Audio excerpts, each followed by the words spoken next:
on it? We live. Say again? We live. Coming together for a feast of dedication. Oh, praise the Lord. As always, we're going to Yes, start on with 3:17. Beautiful that we have opportunity to come together and honor the Most High, honor the Chef Yahweh, honor, the fact that we are coming out of darkness into the light. We are remain. Alexa, turn on all lights. Say again? Oh, the lights. Great. Couldn't be no. Let there be light. I was inspired because you said come from the darkness to the light, and then you made it light. I know. Because we were just in darkness. You remember that? You can turn out those. You got plug it. Send this one. I'm gonna try to. I'm good. Colossians 3:17. Colossians 3:17. And whatsoever ye do in word or deed, do all Basham Hamashiach Yahushai, giving thanks to the Most High and the Father Basham Hamashiach Yahushai. So all that we said to do is going to be Basham Hamashiach Yahushai. In the name of the anointed Savior, giving thanks to the Most High and the Father. In the name of the anointed Savior. Khan? Yes. Let's get St. John 10. We'll start at verse 22. Going to show you that Hamashiach Yahushai observed this feast of dedication also. It's not just something that, we're going to look into where it came from and so forth, but he observed it also. He was, Are you going to do the cursive? That's what it's like. St. John 10:22. John 10:22. And it was at Jerusalem, the feast of dedication, and it was winter. And we can see right now that it's winter. It's winter. This particular time that we're going to observe it, matter of fact, we saw 24 and 12 months. Then winter starts on the 21st, so it's winter. It's winter time that he observed in Jerusalem. Go ahead, keep the dedication. Go ahead. And the Mashiach Yahushai walked in the temple in Solomon's fort. Then came the Jews round about him and said unto him, how long dost thou make us to doubt? If thou be the Mashiach. No, that's Hamashiach. If thou be Hamashiach, tell us plainly. Right, so this is very important right here. This at home when we used to just say Yahushai, and I went into the spirit of the Most High, showed me that Hamashiach, there's many Yahushai, but there's only one Hamashiach, the Messiah, the anointed. So they asked him, if you be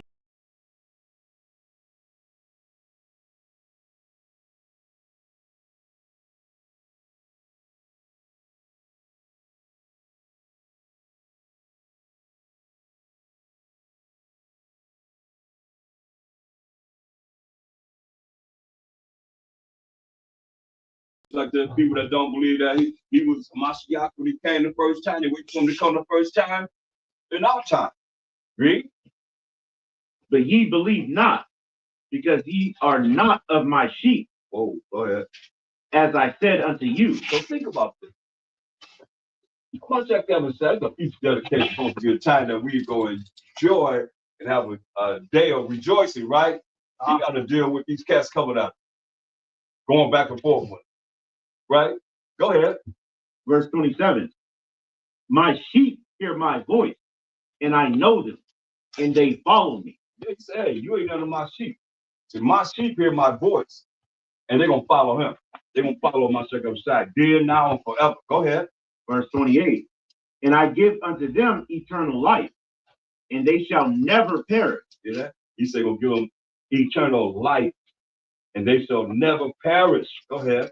Neither shall any man pluck them out of my hand.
it's all materialized before he came to the earth in the flesh. Daniel 8:21. Daniel 8:21. And the rough goat is the king of Grecia, and the great horn that is between his eyes is the first king. So if you really don't know history, then you read Daniel, Daniel have from chapter 1 to 12.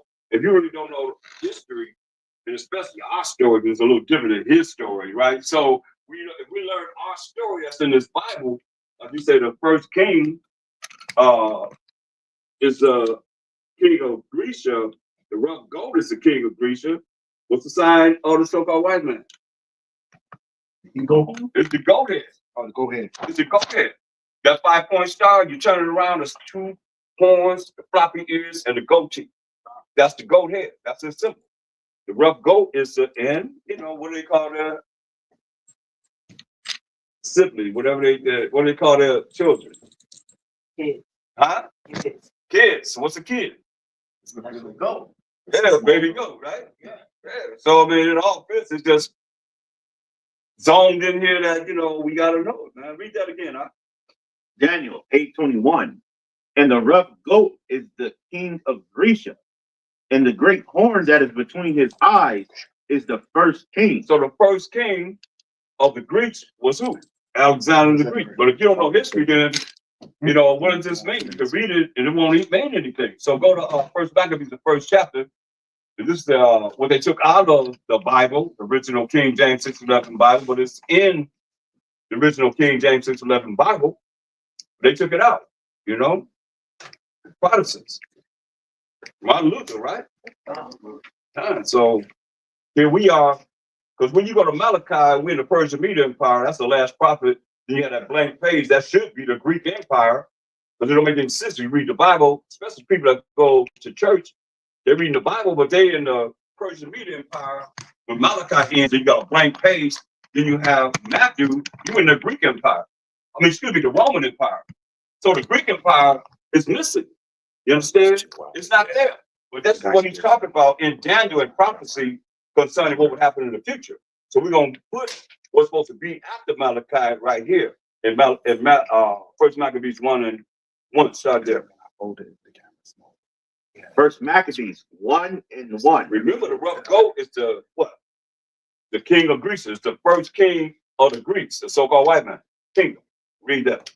And it happened after that, Alexander, son of Philip, the Macedonian, who came out of the land of Shittim, had smitten Darius, king of the Persians and Medes, that he reigned in his stead, the first over Greece. So it's giving us the same analysis as what Daniel just told us, right? So the Greeks took down one empire to come into power.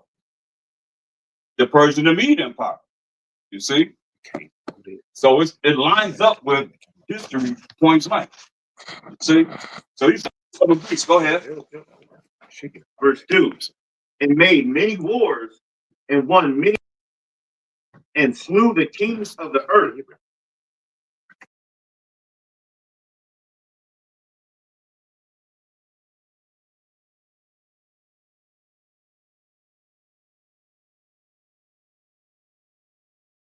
Exalted, and his heart was lifted up. Sound like pride to me. Pride, right? But he took down all the nations to be able to have, the first kingdom of the Greeks, of the so-called white man. Took the spoils of many nations. I mean, he robbed them wherever they have. Once you go to war, you can take whatever it is that the men that lost, you can take whatever they have off of them. We decked out. People was decked out to go to war. They didn't go to war and look at shabby now. They went to war with their jewels, everything. If you lose, then you will be able to get whatever they have. That's why most times, sometimes people tell us, don't touch the spoils. Don't touch it. So they defile whatever. People defile and say, don't mess with them. Sometimes we say we can get it. Or you're gonna see that, sometimes it was like, hey, we got some work to do. We got to continue to war with these cats before you even think about coming back to those schools. They ain't going nowhere. They gonna still be laying there until we come back to get whatever we wanted, right? Yes. You had something to say. Now I was gonna say, was Darius king also when it came to the Persia media? Yeah, Darius and Artaxerxes too, Con. and Cyrus. Okay, con. Cyrus was all right. He let him build the temple. He made the freedom to build the temple. So go ahead. That's why you look at you asking that question, but you look at some of these nations, man, they going into captivity under us, but you got to look at how the Most High looked at him. You know what I mean? He knew that the Most High was our power. You know what I mean? Not his power, but our power. He knew that the Most High ordained him to, you know, allow us to build our temple back. You see what I'm saying? So that's a big thing, man. He still wanted captivity. Verse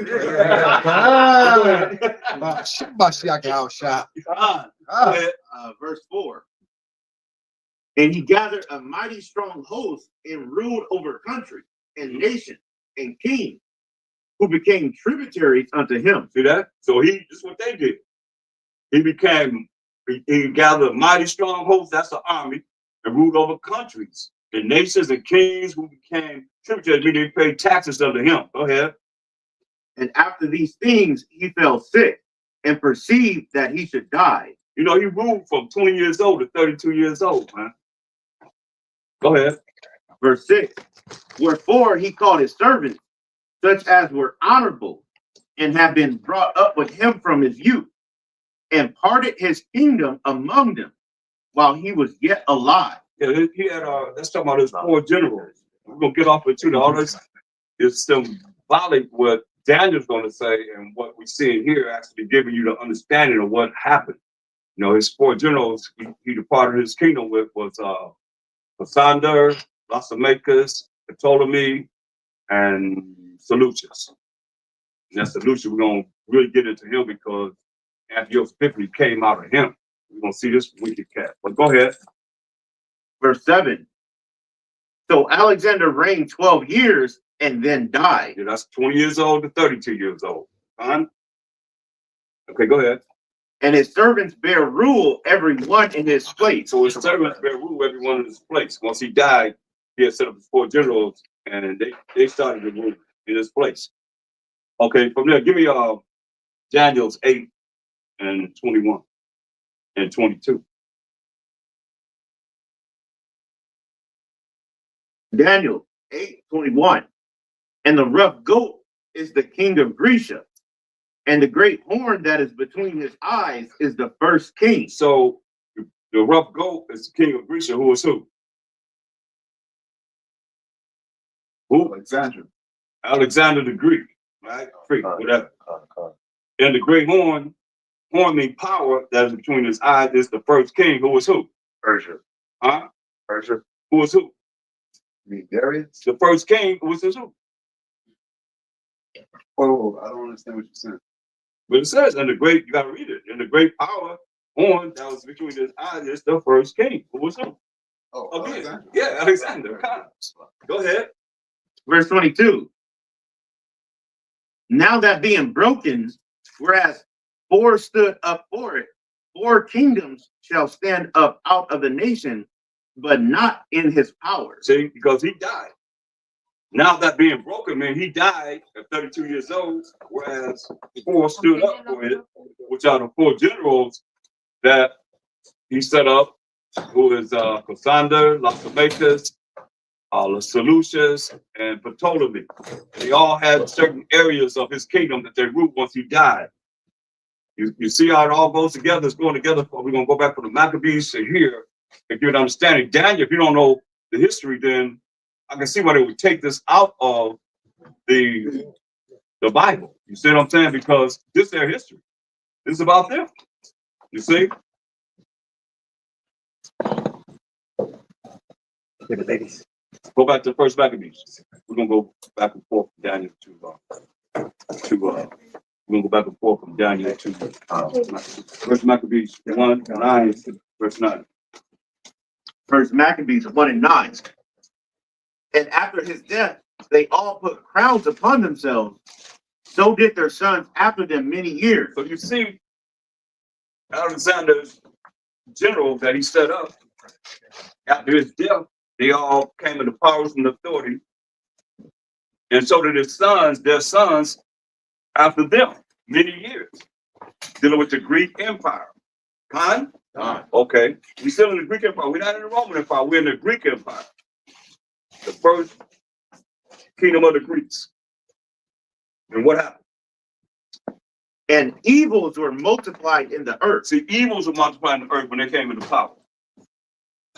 You see that? Go ahead. Where we go? Go ahead. Verse 10. And there came out of them a wicked root, Antiochus surnamed Epiphanes. You see that? They came out of Seleucus' line, a wicked root, Antiochus Epiphanes, man. This dude was wicked. Go ahead. Son of Antiochus the king, who had been an hostage at Rome, and reigned in the 137th year of the kingdom of the Greeks. Can't get no clearer than that. He reigned when? And he reigned in the 137th year of the kingdom of the Greeks. Right. So, go ahead. Verse 11. In those days went there out of Israel wicked men. Here we go. Bunch of sambos. Here we go. Can't.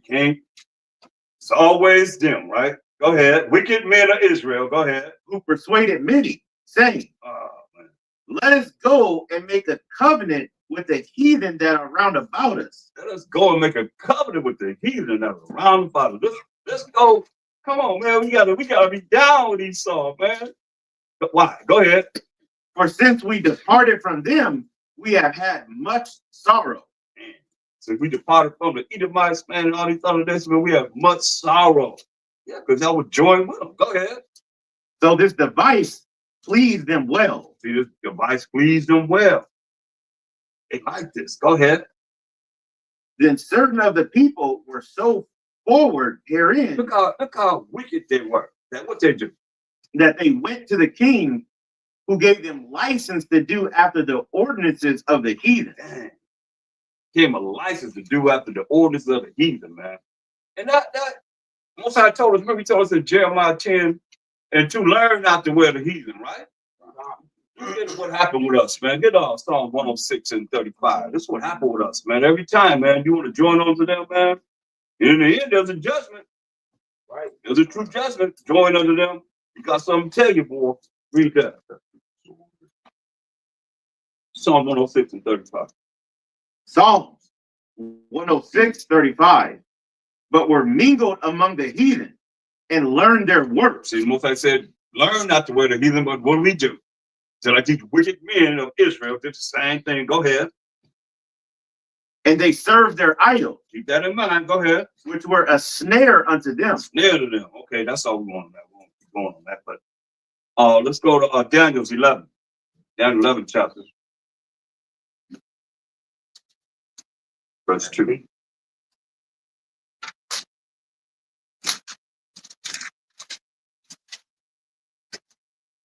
Daniel 11 and 2. And now will I show thee the truth. Behold, there shall stand up yet 3 kings in Persia, and the fourth shall be far richer than they all. And by his strength, through his riches, he shall stir up all against the realm of Grecia. There you go, man. That's when the war started. Okay. Go ahead. Verse 3. And a mighty king shall stand up, that shall rule with great dominion, and do according to his will. And when he shall stand up, his kingdom shall be broken. Same thing that we already been going over. It's just, repeating it here in chapter 11. With Alexander, coming into power, taking down the Persian being, then he died. That's his kingdom being broken. Go ahead. And shall be divided toward the 4 winds of heaven. Meaning the 4 generals have gone to 4 different areas of his kingdom. Okay? Y'all with me? Y'all know the generals, right? Nobody remember the generals? Can you reliably? Can you bring them out? Generals. Lysander.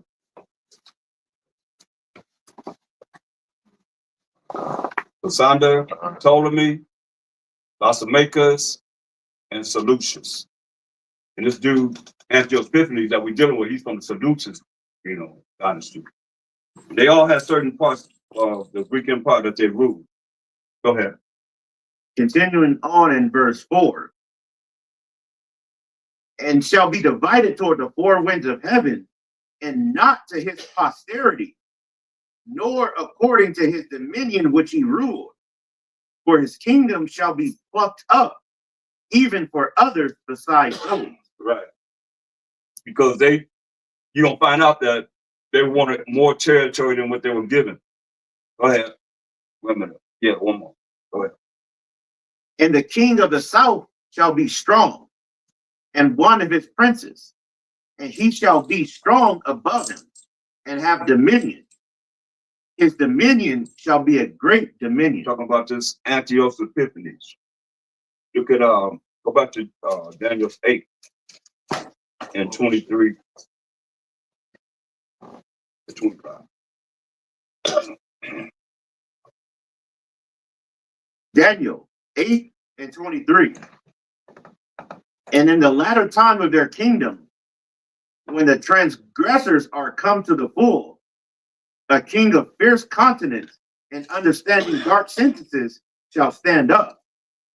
We look at this, in the latter time is what we look at now. Transgressors are come to a full. Gone. A king of fierce countenance. Who do you think that is? And understanding dark sentences shall stand up. Who do you think that is? Esau. What kingdom do you think that is? You want to say? Khan. For real, right? Who else could it be? Go ahead. Verse 24. And his power shall be mighty, but not by his own power. And he shall destroy wonderfully, and shall prosper and practice, and shall destroy the mighty and the holy people. Oh, yeah, he done destroyed us for real. We coming back though. We were destroyed for lack of knowledge because we forgot the Most High's law. But now that we coming back to the Most High, hearing him, keeping his law, repenting, crying to the Most High, hey, we're gonna be all right. Go ahead. Verse 25. And through his policy also he shall cause craft to prosper in his hand, and he shall magnify himself in his heart, and by peace shall destroy many. He shall also stand up against the prince of princes, but he shall be broken without hand. Yeah, he gonna stand up against the prince of princes, but he shall be broken without hand. Y'all know what that's talking about, right? Yeah. It said policy in the hand, right? Huh? It said policy in hand, right? That's what you said. Yashimaya. Prosper in his hand. Okay, it said possibly. He said philosophy. Get Revelation 18:23 so you see how he operated. I got everybody. No, it's like I thought I was going to the mark of the beast when he mentioned that. Guess what he's doing with. All that fits right in here.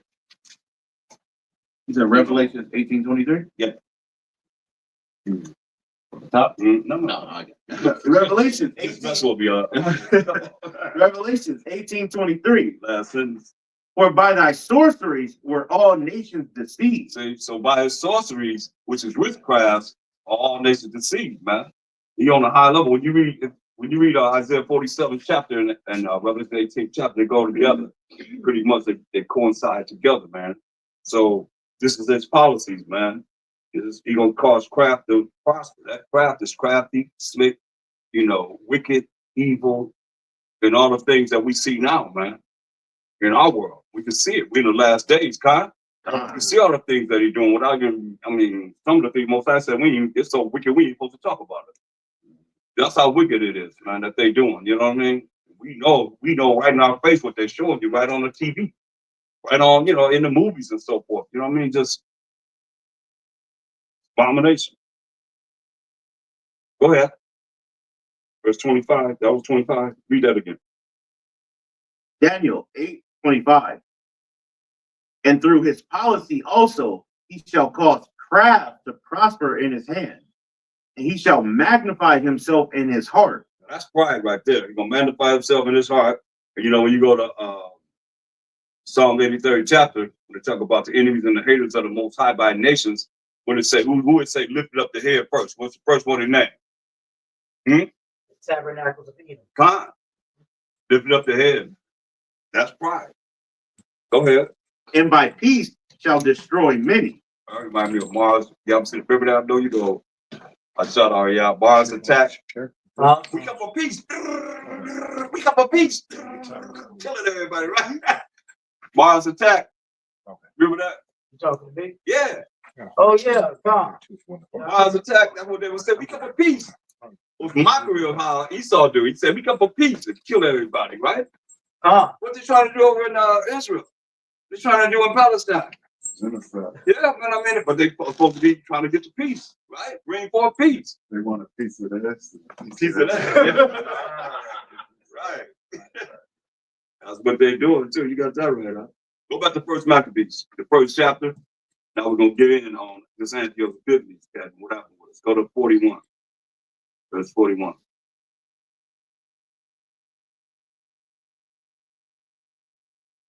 First Maccabees 1:41. Moreover, King Antiochus wrote to his whole kingdom that all should be one people. What that sound like?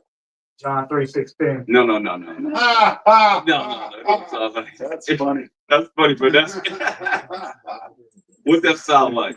All should be one people.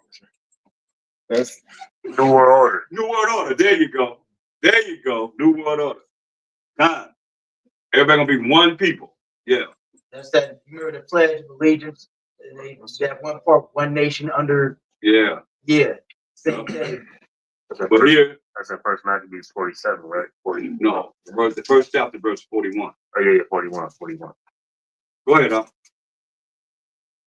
Verse 42. And everyone shall leave his laws. So all the heathen agreed according to the commandment of the king. I guess so. Because Psalm 96 and 5 say, what? All the gods of the nations are what? Idols. Idols. So who is he mainly concerned about? Who got the laws? Who was given the laws? Israel. We the Israelites, right? Who do that? Psalm 147, 19 to 20. Everyone should leave his laws. What laws these heathen was given? They weren't given no laws. Read it. Psalm 147, 19.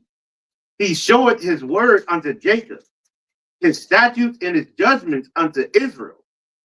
He hath not dealt so with any nation. And as for his judgments, they have not known them. See, he showed his word unto Jacob, his statutes and judgment unto Israel. You know? He ain't dealt with nobody else but us. That's what it says. See? So him saying everybody should leave their laws, what laws they gonna leave? There are no laws. Ain't got none. Everything against the law, such as the commandments. Yeah, everything is against us as Israelites. Period. Even though you might not see it, it's always gonna come back to us as the Israelites. Everything always come back to us. Everybody should leave their laws. So all the heathen agreed according to the commandment of the king. Go ahead. Verse 43. Yeah, many also of the Israelites consented to his religion. Oh, that sounds like Baptist church, Catholic church, right? I mean, Jehovah's Witness. They consider to his religion, man. Religion from a Latin word, religio, means to hold back, keep down, or restrain, man. And what? And sacrifice unto idols. Okay, look, we got to deal with that. Psalms 96 and 5. So we know sacrifice unto idols. So here we go into the way of the heathen. Everybody should leave the laws. So if you leave the laws, then if you ain't following the laws of the Most High, you follow the commandments of the Most High, what else you gonna have? Just be able to, man-made laws. Hmm? Man-made laws against the Most High. or read that. Psalms 96 and 5. For all the gods of the nations are idols. That's what you're gonna follow. Idols. Point blank, idols. You gonna deal with idolatry. That's against the Most High, right? That's what they deal with anyway. They're not dealing with the Most High's law, statutes, commandments. So they're already dealing with idolatry. So here we are, many of the Israelites considered to his religion, right? And sacrifice unto idols, right? And what? Then you want it first, Maccabees? Yeah. And sacrifice unto idols and profane the Sabbath. See that? Profane the Sabbath. When you profane something, it means you make it unholy. Profane means unholy. So everything is geared for us in being unholy. Profane the Sabbath day. Made the Sabbath days unholy. Go ahead. Verse 44. For the king has sent letters by messengers unto Jerusalem and the cities of Judah, that they shall follow the strange laws of the land. See that? The king has sent letters by messengers unto Jerusalem and the cities of Judah that they should follow the strange laws of the land. See, it's strange laws, man. Strange laws of the land. Go ahead. Verse 45. And forbid burnt offerings and sacrifice and drink offering in the temple, and that they should profane the Sabbath and festival days. See that again. Make the Sabbath days and holy days that the Most High said we're supposed to honor him, his feast days, unholy.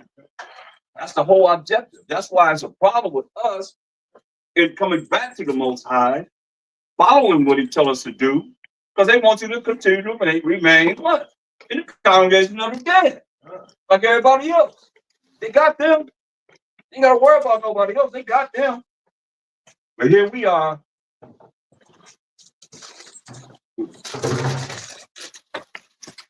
Still having problems with each other, and the Most High and called us to be able to be his special people. We shouldn't have no problem with each other. That's why over and over again, this Bible, especially the New Testament, only talks about what? Love your brother as yourself. Love your neighbor. Love your neighbor. Love your neighbor. Why you gotta keep telling us this? Until this day, man, we don't have it. We don't get it. But it's get 2 Maccabees 4, 15, 16. This us. You know, we got to come out of this Stockholm syndrome, religion instructed to the Negroes in the United States of America, and Willie Lynch, man, that gotta stop existing in our nation, man. We brothers, and we all we have. But look at how we felt. And to this day, man, it's the same way, man. Read that. 2 Maccabees 4 and 15. It's us. Not setting by the honors of their fathers, but liking the glory of the Grecians best of all. Hear that?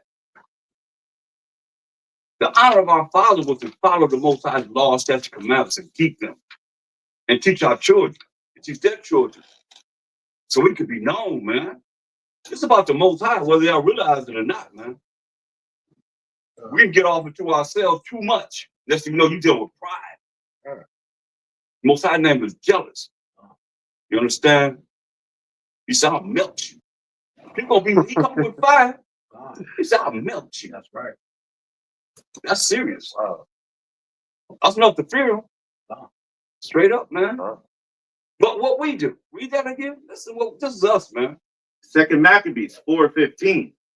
Not setting by the honors of their fathers, but liking the glory of the Grecians best of all. Yeah. Not loving the honor of our forefathers, man, Abraham, Isaac, and Jacob, man. But loving the glory of the Grecians more than the Most High. You gotta hear this, man. Read. Verse 16. By reason whereof sore calamity came upon them. Hear that? What happened to him? Sore calamity came upon them. What happened to him? Sore calamity came upon them. Because they want to follow the way of the heathen and the Grecians. What happened to them? Sore calamity came upon them. So calamities came upon them, man. Read. For they had them to be their enemies and avengers. Hear that? The Most High had the ones they loved to be their what? Enemies and avengers. Enemies and avengers, man. that it? Go ahead. Whose custom they follow so earnestly. Who custom they follow so earnestly. You see that? Man. So all you Sambos that's out there right now, in the end, Isaiah 13 and 14. Well, so I ain't playing, man. This is judgment. But you that want to be like that, like they were here in the Greek Empire, you got them. We got them. We know, we got them. Look what it says. And this is all in love, right? Ain't this love? Ain't the word of the Most High love? Yeah. Let's read it. Isaiah 13:14. And it shall be as the chased roe. That's a chased deer. Gonna be like a chased deer, read. And as a sheep that no man taketh up. A sheep that no man taketh up. Come on. They shall every man turn to his own people. Everybody gonna turn to their own people, man. Chinese, Japanese. So white people to white people. Israel to Israel, hopefully. You know? But all of this gonna turn to their own people, read. And flee every one into his own land. So where we going? What land we gonna go to? Can we go to the land of Judah? What about Negro land? Huh? What land we gonna go to? See what I'm saying? We stuck. That's why we gotta have it together, man. And most I gonna make sure that we together, regardless of how anybody will look at it or everybody else want to be separate. They gonna be separate. But most I not separate, is it? What if my Shai said, okay, well, since y'all want to be like that, I'm not gonna deal with y'all. I'll separate myself from y'all. Did y'all want to be like that? Forget y'all. We be gone, man. We be finished. Come on. Read on. Verse 15. Listen, every one that is found shall be thrust through. Everyone that's found gonna be killed. Thrust through mean what? They gonna be killed. Huh? Go ahead. And everyone that is joined unto them. Listen, these are Sambo. Everyone that's joined unto them shall fall by the sword. Shall fall by the sword. He's gonna kill you, man. Fall by the sword. You better understand, man. Psalm 17. And you saw the Most High sword. 13. Come on. Better tell somebody. You got it? Psalms 17. 13. Arise, O Most High. Disappoint him. What he say? What he say? What did David say? Disappoint him. Cast him down. Hold on.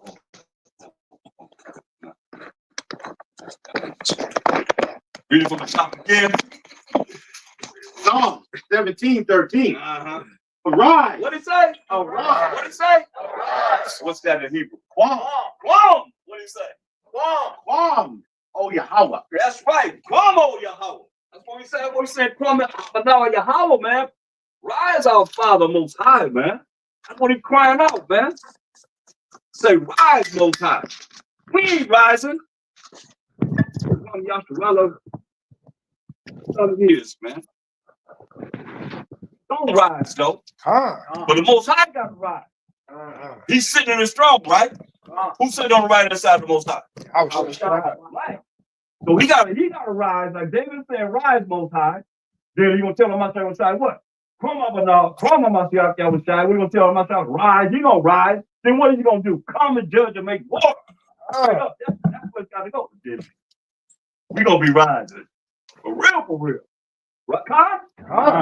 Yeah, it's written, man. Come on, read. Psalm 17:13. Con. Quam Abanawa Yahweh. Yeah. Disappoint him. Con. Cast him down. Con. Deliver my soul from the wicked, which is thy sword. Which is the Most High sword, man. That's why I said you join up to them. Go back to 1 Timothy 4 and 16 again. That's the Most High sword. They're the Most High sword. So they doing what they're supposed to do. Psalm 16 and 4 says, Most High created all things for himself. Yeah. Even the wicked for the day of what? Evil. They doing what they're supposed to do. We the ones out of order. And we got those that want to be out of order with them. That's majority of our people. But he's looking for that remnant. Read that. Our people was like this, man. Read. Second Maccabees 4:16. By reason whereof sore calamity came upon them. See, just like gonna come on the ones that's in the end times, that's gonna be joined to them. That's still calamity gonna come on them. Read. They had them to be their enemies and avengers. See? I can see the comments. They had them to be their enemies and avengers. Most I use them against us. Read. Whose custom they follow so earnestly. See, like they follow the customs of the heathen, the Edomites, so honestly, right? Go ahead. And to whom they desire to be like in all things. See that? They decide to be like them in all things. Following their way. Learn the way of the heathen. Go back to Daniel 11. And it's a trap, man. When we don't look at what it is that business to the masses, and we lock it to what it is that they would have you do without even being around you now. See, they used to have to, come around or,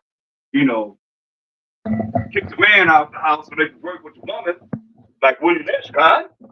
And then, next thing you know, slowly but surely, here we are today, they'll have to be around us.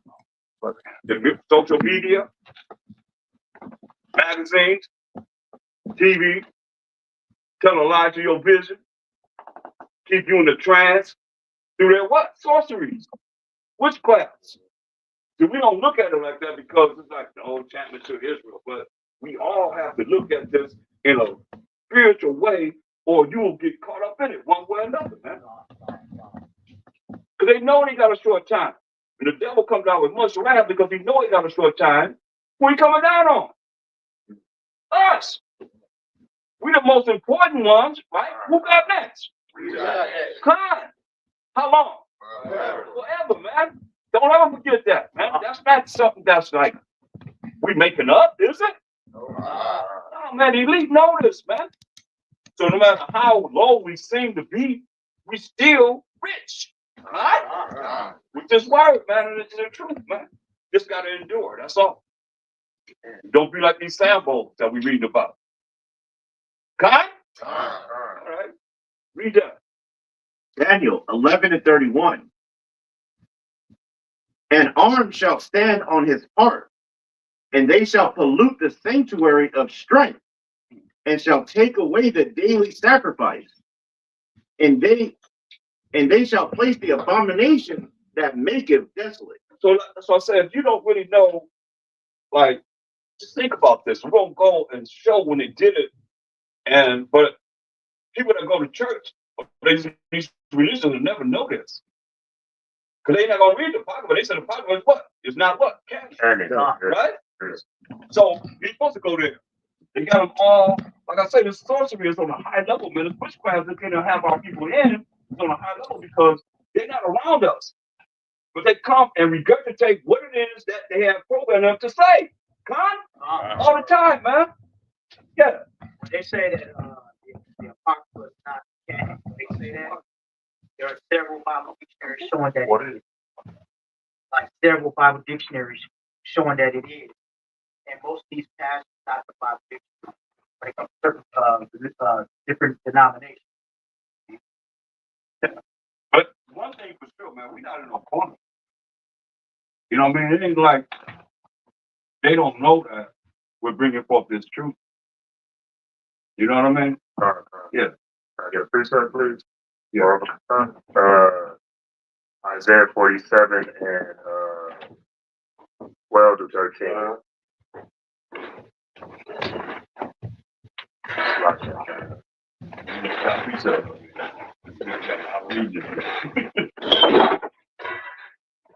Isaiah 47, 12 to 13. Isaiah 47 and 12. And now with thine enchantment. Now, this is like I told you, this goes right with Revelation 18th chapter. So he says, stand now with thine enchantments. You know what I mean? Telling Esau, this talking to Esau. Stand now with your enchantments, read. and with the multitude of thy sources. Not only witchcraft, as we read in Revelation 18 and 23, but he said a multitude of sorceries, a multitude of witchcraft. Right? Go ahead. Wherein thou hast labored from thy youth. Since they were born. Go ahead. Remember, because it tell you, Psalm 50:83, what it say? The wicked go astray as soon as they be born. Speaking lies. So, go ahead. If so be thou shalt be able to profit, if so be thou mayest prevail. If you're going to prevail, go ahead. Thou art wearied in the multitude of thy counsel. They wearied in multitude of their councils. Right now, they're looking up in the sky saying, what we going to do? We got all these drones and UFOs. They don't know what's going on. They have a lot of councils right now, right? Go ahead. Let now the astrologers, they're looking up at they talking about the months and so forth. Go ahead. the stargazers, They look up in the stars, boy. The stargazers, boy. They looking up there right now. Go ahead. the monthly prognosticators, Multiple prognosticators. Go ahead. stand up Stand up and and what? save thee from these things that shall come upon thee. Wow, man. Don't stop. Say, let them stand up and save thee from the things that shall come upon thee. That's future prophecy. Understand this. Go ahead. What's the result? Behold, they shall be as stubble. Uh-oh. We know that's in what scripture? Obadiah 1:18. Connie. Go ahead. The fire shall burn them. Mm-hmm. They shall not deliver themselves from the power of the flame. Future prophecy. Go ahead. There shall not be a coal to warm at, nor fire to sit before it. There it is. Okay, so let's go back to for you, Daniel 32. Verse 32. Daniel 11 and 32. And such as do wickedly against the covenant shall he corrupt by flattery. But the people that do know their power shall be strong and do exploits. See that? And such as do wickedly against the covenant, then everybody, let us be one people, do one order, right? You let everybody forsake his what? Which is the covenant that he gave with who? Abraham, Isaac, Jacob, to the 12 tribes of Israel. Yeah. So he's a corrupt by flattery. Like you got those that are flattered, he's flattering right now with money, waving that money around in their face. They're doing whatever they want to do. Yeah, and then what happens after that? They mess up. They say the wrong thing. I'm an Israelite. What? An Israelite? Oh, let me take some money back from you. Snatch this, get flatter you, put you out there now. Hey, I'm the one that made you. Now I just took the money back. Yeah, you gonna take some? Give destroy the heart. Huh? Ecclesiastes 7:7. Yeah, Destroy the heart. yeah, man. Go ahead. Is that it? Verse 32. Let's go to first back of read verse 46 and 47. First Maccabees 1 and 46. And pollute the sanctuary and holy people. See that? He polluted the sanctuary and holy people. That's why I told y'all. Everybody should leave their laws. Who is it affecting? Us. Because who the holy people? We are. We are. How we prove it? Deuteronomy 7:6. All right. Here you go. That's it. John. Deuteronomy 7 and 6. For thou art an holy people unto the Most High thy power. You get no clearer than that, right? Deuteronomy 1 and 1 says, deep in the words, the Most High spake to Moses on this side of Jordan, to the Israelites on this side of Jordan. So it's talking to us, the Israelites. Go ahead. The Most High thy power hath chosen thee to be a special people unto himself, How special. above all people that are upon the face of the earth. They get no clearer than that. So when they gonna pollute the holy people, man, that's us. You know, talking about the heathen. That's why I say everything comes back to us. We the 12 tribes of Israel. First Maccabees 1:46 to 47 again. First Maccabees 1:46. And pollute the sanctuary and holy people. Set up altars and groves and chapels of idols and sacrifice swine's flesh and unclean beasts. Instead of altars and groves, chapels of idols, and sacrifice swine's flesh and unclean beasts. Man, they got to pay a big price, man. Think about that. Y'all ever smell pig? Uh, I ain't talking about when you get out of the store, I'm talking about pig. You ever smell anybody that ate a lot of pig pork? They come through their pores, man. It's real. It's a nasty smell, man. But we're talking about taking the pigs and we're talking about gutting them and putting them on the altar, man.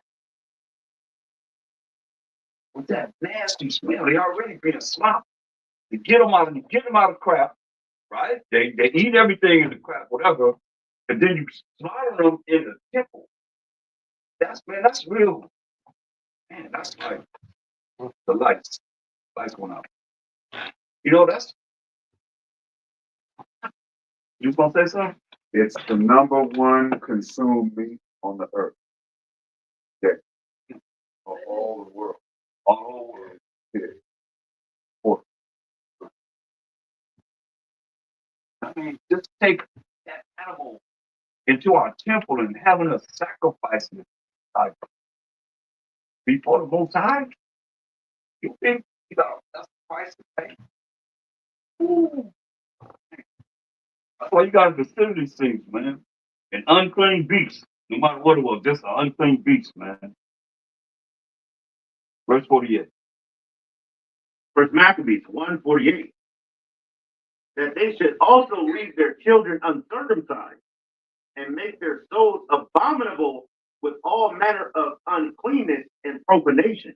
Profanation is unholiness and uncleanness, man. All these things that you couldn't circumcise the children. Circumcise is the principle. Circumcision of the flesh on the 8th day, we circumcise the boys. And to teach our children the law, statutes, commandments of the Most High, and teach them the truth is a circumcision also. You understand that? They're circumcised that way in the mind and in the flesh. You see what I'm saying? And they made it against the law was to teach our children the law, statutes, commandments of the Most High. Like you heard the Inquisition, when they took our children, they kicked us out of Spain, but they kept the children, they taught them Christianity and so forth, you know what I mean? So when they came over here, they were pretty much, already programmed to it, but get Psalms with 78 and 5. Or Spanish Inquisition. Yeah.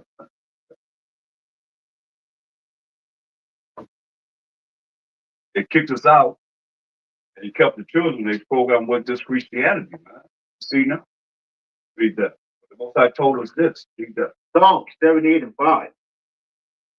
For he established a testimony in Jacob and appointed a law in Israel, which he commanded our fathers that they should make them known to their children. See, we're supposed to let our children know about these laws of the Most High. Moral laws, civil laws, dietary laws, ceremonial laws, and sacrificial laws at this time. But we're not doing the sacrificial law no more. The Most High was the ultimate sacrifice for the atonement of the 12 tribes of Israel's sins. Read. Verse 6.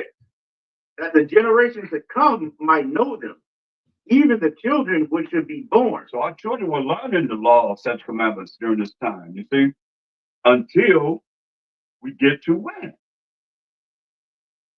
To the Greek To the Greek captivity time. Because what did it say? Evils were multiplied on the earth when they came into power. You see? So here we are. We knew who we were in the Persian Media Empire. Remember Mordecai and Esther? Come on. We're gonna go through Purim next. That's another day that we say we're gonna observe. This is the day that we say we're gonna observe for getting a victory over our enemy. It's always the head honcho was always Esau with the other nations, joining with him to try and put us to death. That's what we're looking at. Day of Simon, day of Nicanor, this day, feast of dedication, and Purim. Them 4 days, man, that we say we're gonna honor, just like they honor 4th of July. Get independence from who? Rick. See? This is what we said we're gonna do. This isn't one that the Most High said is a holy convocation. But all praise the Most High that, hey, we know we come back to our heritage, our heritage, man, that knowing what we did to be able to get the victory over our enemies because they were trying to kill us. You're gonna see. Go ahead. Verse 48. First Maccabees 1:48. First Maccabees 1:48. That they should also leave their children uncircumcised and make their souls abominable with all manner of uncleanness and profanation. See? Well, we're supposed to teach our children what? The laws of the Most High. All right? But they don't want to listen to them. Go ahead. Read on. Verse 49. To the end they might forget the law. There it is. That's the whole get down of Esau. Then, now, and as long as he can. Right? Then we got to do what? To the end they might forget the law. What do Christians say? We don't have to keep it. We ain't under the law, right? Everybody know what they say, right? We all know what they say. We ain't under the law. That's why I use law a lot. Not commandments, but the law. That they might what? To the end they might forget the law. That's why Hosea 4:6 say, my people are destroyed for lack of knowledge, because they what? Got the what? The law Okay, what? of the Most High. Mhm. I got a precept. No, not tonight, man. We got too much to read. Go ahead, verse 50, man. To the end they might forget the law and change all the ordinances. See, and do what? And change all the ordinances. Change all the ordinances, man. Come on. Verse 50. And whosoever would not do according to the commandment of the king, he said he should die. You hear that? Absolutely. If you don't do exactly what the king said, he said what? He should die. He should die. Put him to death, man. That's how serious this student was. First Maccabees, the 2nd chapter, go to verse 15.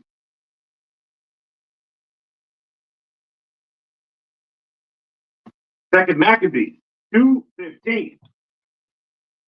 First Maccabees. First Maccabees 2:15. In the meanwhile, the king's officers, such as compelled the people to revolt, came into the city moated to make them sacrifice. And when many of Israel came unto them, Mattathias also and his sons came together. Mattathias, bad man. The sons came too. Read. Then answered the king's officers and said to Mattathias on this wise, thou art a ruler and an honorable and great man in this city, and strengthened with sons and brethren. Now therefore come thou first and fulfill the king's commandment, like as all the heathen have done. Yeah, and the men of Judah also, and such as remain at Jerusalem. So shalt thou and thy house be in the number of the king's prince.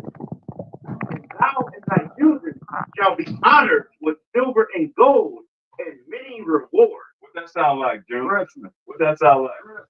Go ahead, one more time. It would be right with what you said, Father. You would do it in the spirit, Father. Please be asking. Flattery.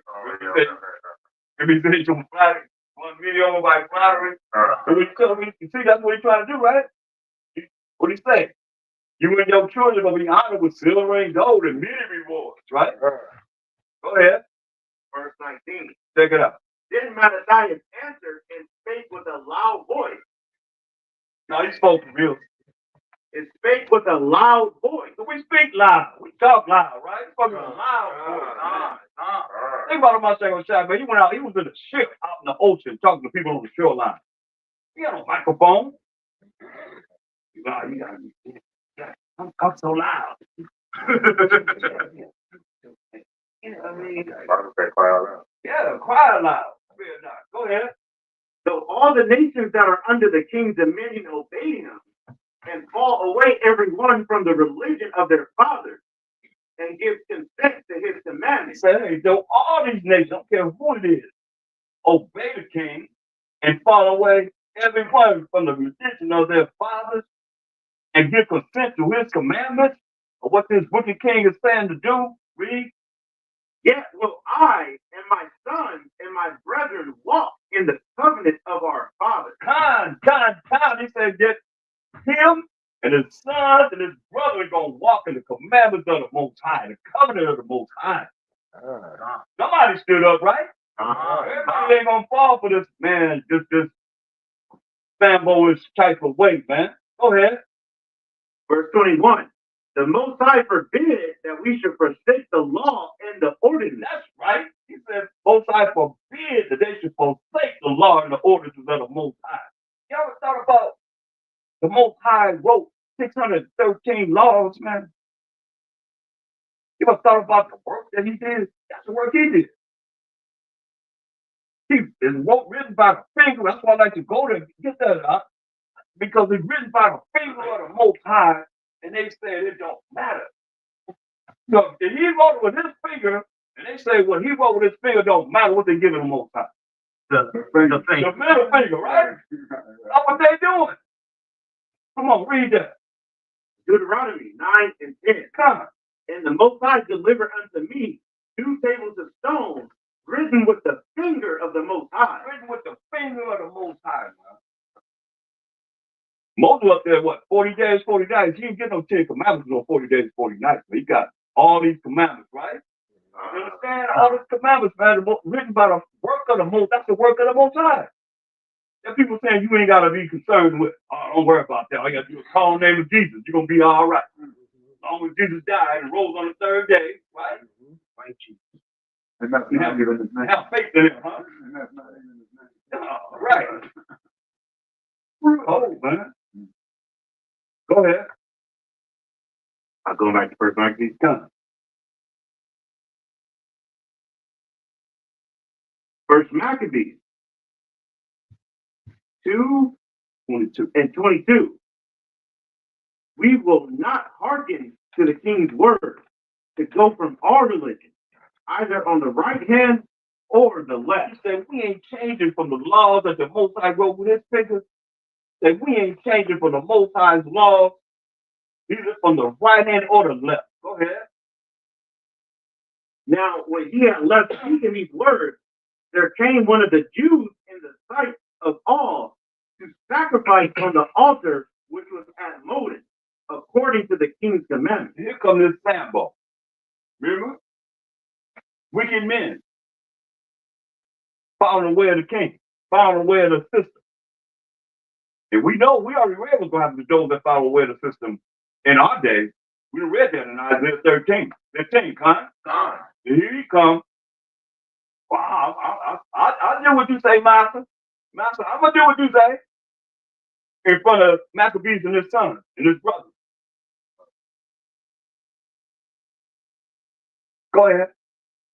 Verse 24, which thing when Matthias saw, he was inflamed with zeal, and his reins trembled. Neither could he forbear to show his anger according to judgment. Wherefore he ran and slew him upon the altar. Killed him upon the altar, man. Man, he couldn't take it, man. Think about it, man. We had the temple. And we sacrificed the right, goats and lambs and turtle doves and pigeons. We were doing everything that the Most High told us to do that would be righteous. And here they come in and changing everything. They're coming in with this abominable way of having us to be destroyed in the eyes of the Most High. In the Greek Empire. We're not in Mashiach is not here. He didn't come to the Roman Empire. You understand? This is what happened before he came. By the time he comes, look at our people, they scatter in these different lands and they have the mindset of what you see in here. You understand? There's some that was down with him, which is the few. Huh? But the most of our people to this day was following the way of the world, where the heat. And we can see. Huh? That's why our job is like Paul's, man. We got to go out there and reach out people, man, that's like, they're in the congregation of the dead. Their minds are dead. And here we are, man. It said, we follow the way that this king said, his brother was what? Yeah, put him to death. So Maccabees and his sons standing up. For who? For the Most High. For the Most High, man. Only one person knows? Two people know? Y'all know that he's standing up for the Most High? That's what he's standing up for, the Most High, man. Get Psalm 94:16, man. Come on. Yeah, well, that's standing up for the Most High. Because he's the one that gave the law. Read that. Psalm 94:16. Who will rise up for me against the evildoer? Or Matthias. Go ahead. Or who will stand up for me against the workers of iniquity? Matthias. Huh? Yeah. See what he did? Read verse 24 again. First Maccabees 2:24. This Israelite gonna go up there and sacrifice the swine flesh and unclean beast on the altar. That's what he did. And when he seen it, read, Which thing when Mattathias saw, he was inflamed with zeal, and his reins trembled. Neither could he forbear to show his anger according to judgment. Wherefore he ran and slew him upon the altar. killed him on that altar, man. Put him to death. For the Most High's law, statutes, commandments, man. And for the Most High being disrespected. The disrespect of the Most High. And the work that the Most High does. Y'all see a hand back there? Yeah, you can also call that the spirit created for vengeance. You gotta speak up, I can't hear you. You know, the Bible says the spirits that are created for vengeance. Mm-hmm. That's what it was. Go ahead. Verse 25. Also the king's commissioner, who compelled men to sacrifice, he killed at that time. And the altar he pulled down. You blown off, man. He killed the commissioner that was having everybody sacrifice on that altar. Killed him too. And pulled the altar down. Okay, jump to verse 49. That's it. First Maccabees 2:49.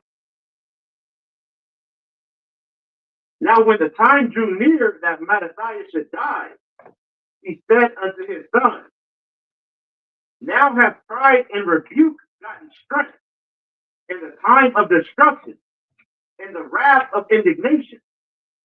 Now therefore, my son, be ye zealous for the law. Be zealous for what? Be ye zealous for the law. Be zealous for what, Clive? Be ye zealous for the law. Be what? Be ye zealous for the law. Be what? Be ye zealous for the law. That's right, man. He said, be ye zealous for the law. Who wrote the law? God. All right, God. Go ahead. And give your lives for the covenant of your father. Man. So you're a die to the sons, man. Hey, give your lives for the laws that the Most High wrote to us, the covenant that the Most High made with us. We made the covenant. Get Psalms 105, 8 to 10. Because, you know, I see Peter saying the covenant with anybody. No. That's a lie. That's a lie, TD Jakes. I heard you say it. Hey, who the covenant with? Israel. God, let's go. Psalm 105 and 8. He have remembered his covenant forever. How long? He have remembered his covenant forever. Forever, man. Go ahead. The word which he commanded to 1,000 generations, which covenant he made with Abraham, and his oath unto Isaac, and confirmed the same unto Jacob for a law, and to Israel for an everlasting covenant. How long does the covenant last? And to Israel for an everlasting covenant. Everlasting covenant, man. Everlasting agreement that he had with us as the children of Israel, who he gave his laws to. He ain't give it to nobody else. As for his judgment, they have not known it either. No matter what you see on this earth, man. Fires, earthquakes, tornadoes, you know, IFOs. What they call UFOs, no matter what it is, they have not seen his judgment, man. So, jump up to verse 66 in First Maccabees, the second chapter. You said 66? Yeah. First Maccabees 2 and 66. As for Judas Maccabeus, he hath been mighty and strong, even from his youth up. Let him be your captain and fight the battle of the people. Right, Judas Maccabees, man, great warrior, man. He told him, hey, let him fight, you know, be the leader of the army. They're going to have to go against who?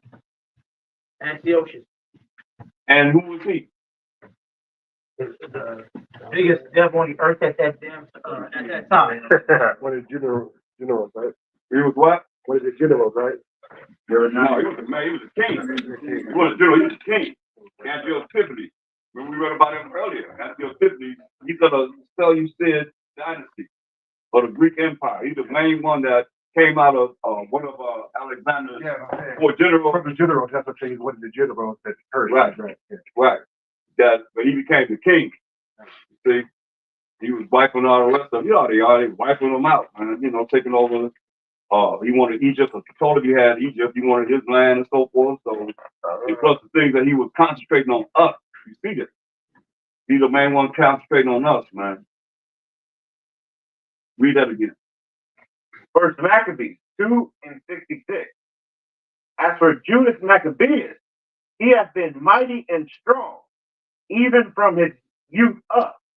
Let him be your captain and fight the battle of the people. Right.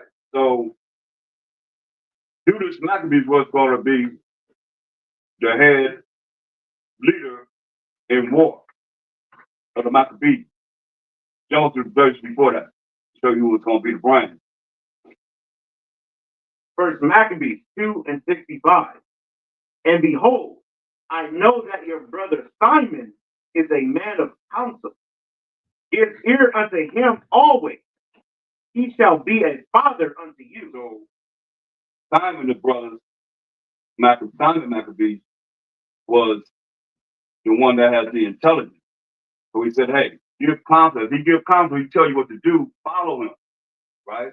And Judas going to be dealing with the war, and Simon going to be dealing with the counsel of, you know, what's going on, how to maneuver this, that, and the third, whatever, as far as, you know, a high level of understanding what's going on and so forth. From there, get First Maccabees 3:45. So that's what Judas is doing, man. He's standing up for against the evildoers. He's standing against the workers of iniquity. Matter of fact, get Wisdom Solomon 5 and 1. But the Most High asks, who's going to stand up for me against the workers of iniquity and the evildoers? This is what he's doing. Read this so you understand. Wisdom of Solomon 5 and 1. Then shall the righteous man stand in great boldness before the face of such as have afflicted him, and made no account of his labor. That's right. The righteous man going to stand in great boldness in the face of such that afflicted him and made no account of his labor. And you see, Mattathias so far put in some work. Right? Time. That's how it's going to be, man. First Maccabees 3:45.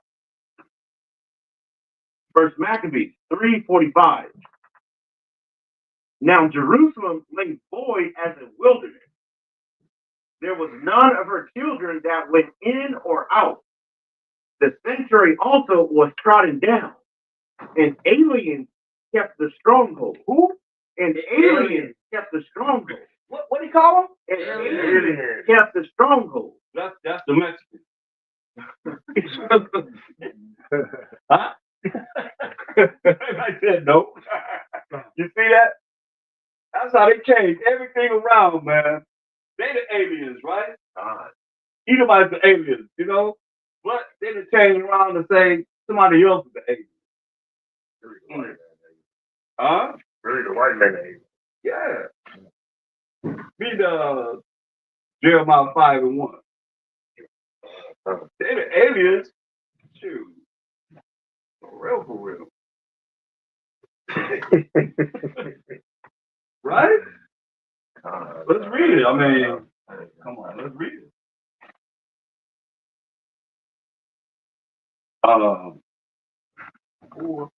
Lamentation 5:1. Look. Lamentation 5:1. Read this. Lamentations 5:1. Remember, O Most High, what is come upon us. Consider and behold our reproach. Our inheritance is turned to strangers. Our inheritance, our land is turned to strangers. Read. Our houses to aliens. Did he argue? Come on, who occupying our land? That's right. Who said that? God. Yeah. Who said that? God. That's right. Hey, Luke 21:24. Come on. Read that. Luke 21:24. And they shall fall by the edge of the sword. That's us, man. When we fell in 70 AD. Come on. And shall be led away captive into all nations. Into all nations. That's why he told us in verse 20, what? Now we in Israel. We in the land of Israel. Myself was saying, warned us. What do you say? Luke 21:20. And when you shall see Jerusalem compassed with armies, then know that the desolation thereof is nigh. So what army does he? We just jump from one kingdom to another kingdom. What army does he? The Roman. The Roman army, right? They came into power after the Greeks, right? What do you tell us? Read. Verse 21. Verse 21. Then let them which are in Judea flee to the mountains, and let them which are in the midst of it depart out, and let not them that are in the country enter thereinto. Right. Now, I mean, when you look at what happened in 70 AD, you talk about a lot of bloodshed and murder and just beyond imagination, man. This is what my show was trying to say. Read. Verse 22. For these be the days of vengeance. So these are the days of vengeance. Read. That all things which are written may be fulfilled. All things that are written may be fulfilled. Now, you want to know what happened? Just read Psalm the 79th chapter. You don't understand what happened. All things that were written. Understand, there is no New Testament when I'm not sure I walk the earth. Time. Lucky, can we use Psalms 118? Yeah. Said Oliver? Psalms 118, verse 10 and 11. Yeah. And that's also going to the besiege, right? Besiege, right? Come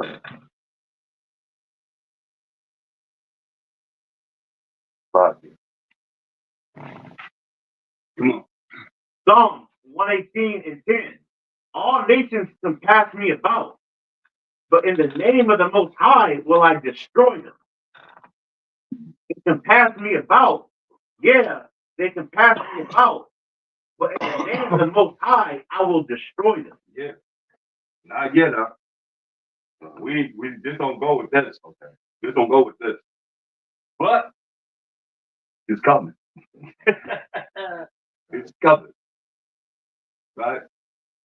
For the future.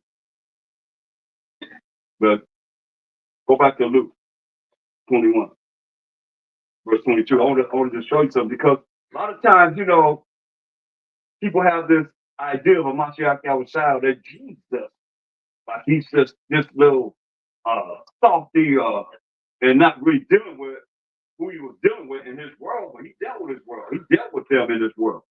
Talking about them. Talking about the Edomites. Straight up. Most people don't know. They don't know, man. He called them the devil. He called them the wicked. He called them evil. He called them violent. All of that. Straight up. Read it. Luke 21:22. For these be the days of vengeance, that all things which are written may be fulfilled. Right. These are the days of vengeance, that all things that were written may be fulfilled. Like I said, if you want to know what happened, just read Psalm 79th chapter. That's what he's saying. All things that's written may be fulfilled. Because remember, there's no New Testament when he walked the earth. All he had to go by, the people, was the law and the prophets. So when he said things, you gotta go there when he's saying it. If he's saying something to us, then we gotta look at what we had to go by. Did we have revelation to go by when he walked the earth? Yeah. What about Paul's writing? Peter's writing? James? So all he had was the law and the prophets. So when you think like that, it'll help you to be able to look at, wow, okay, well, he's making this statement as it is written. It's got to be written where? In the Old Testament. Simple as that. So we say, for these are the days of vengeance, that all things which are written may be fulfilled. So who brought about the vengeance? Matthew 11:11. And Salakia for the sidebar, but I just got to bring it out. Bring it on. Got outside over there. That's right. Well enough to know that. That's my big brother. Huh? Is that our big brother? What do you say? Read it. Matthew 11:11. Verily I say unto you, among them that are born of women, there have not risen a greater than John the Baptist. Notwithstanding, he that is least in the kingdom of heaven is greater than he. Right. Go ahead. And from the days of John the Baptist until now, the kingdom of heaven suffers violence. So he said until now, we the kingdom of heaven, kind. So he said the kingdom of heaven suffers violence, read. And the violent take it by force. And the who? And the violent take it by force. And the who? And the violent take it by force. Who took it by force? And And the violent take it by He force. said the violent take it by force. He had said these are the days of what? Vengeance, man. So the violent people brought the vengeance upon us. You see that? No. Luke 21:24. Luke 21:24. And they shall fall by the edge of the sword, and shall be led away captive into all nations. And Jerusalem shall be trodden down of the Gentiles, until the times of the Gentiles be fulfilled. See that? We were led away captives, man, when we fell in 70 AD, man. Into all these nations, man, all these different nations. Until, it's going to be that way, the Gentiles have our land until the times of the Gentiles be fulfilled. And the most I know when that time is. Everybody have a certain amount of time to rule. And that time is coming very close, man. First Maccabees, most I only know though. First Maccabees 4th chapter, verse 1. I want to, wait, before you go there, I want to show something. I want to, man, it was cold. They were cold, man. Go back to first Maccabees, first chapter.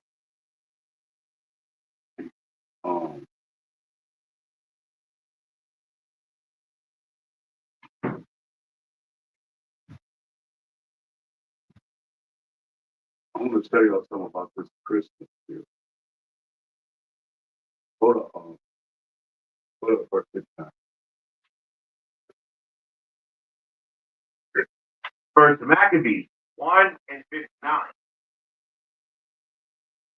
Now the 5 and 20th day of the month, they did sacrifice upon the idol altar, which was upon the altar of the Most High. So now, the 25th day, specifically of Castle, which is tomorrow, they did the sacrificing. You with me? They did sacrifice on the 25th day, which would be tomorrow. That's when it started. But every 25th day of the month, this is what they did, read. Verse 60. At which time, according to the commandment, they put to death certain women. Who?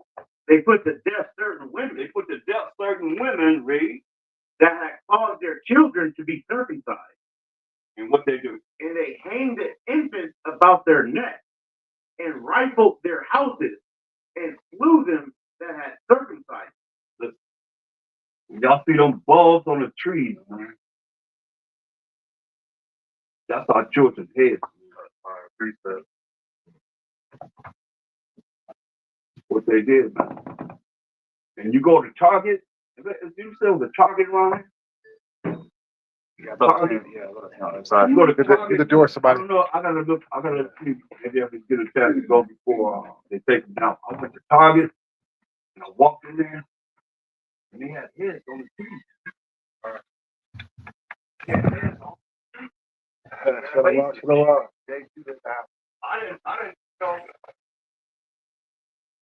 I'm looking at this man, it's like, see them bulbs that represent our baby's head. They put on the tree. The chair right here. You sit right here. See what it said. See what it said. And they hang the infants about their neck. You got a chair? That's what they did. I get one.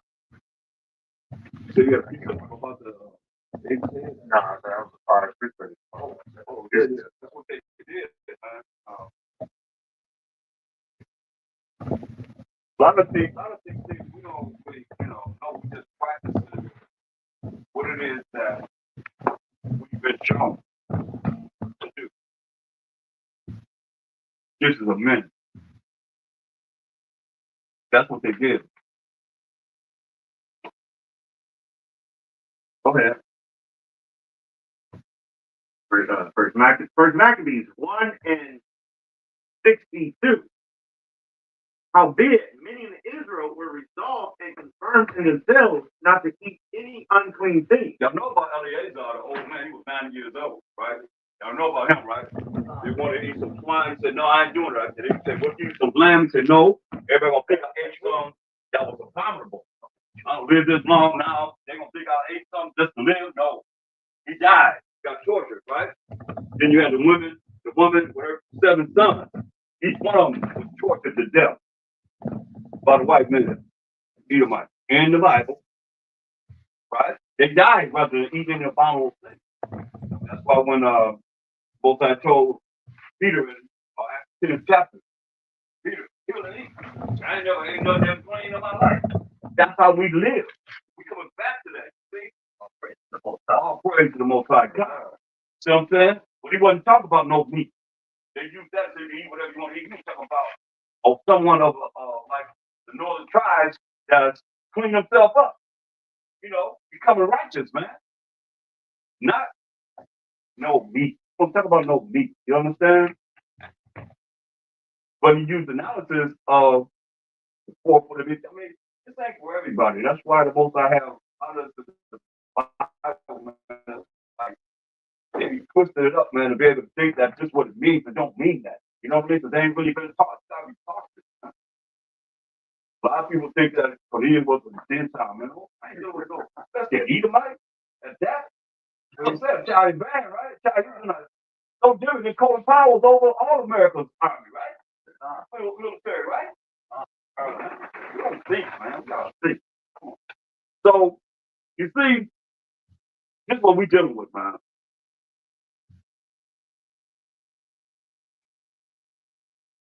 Many of Israel were resolved not to eat any unclean thing.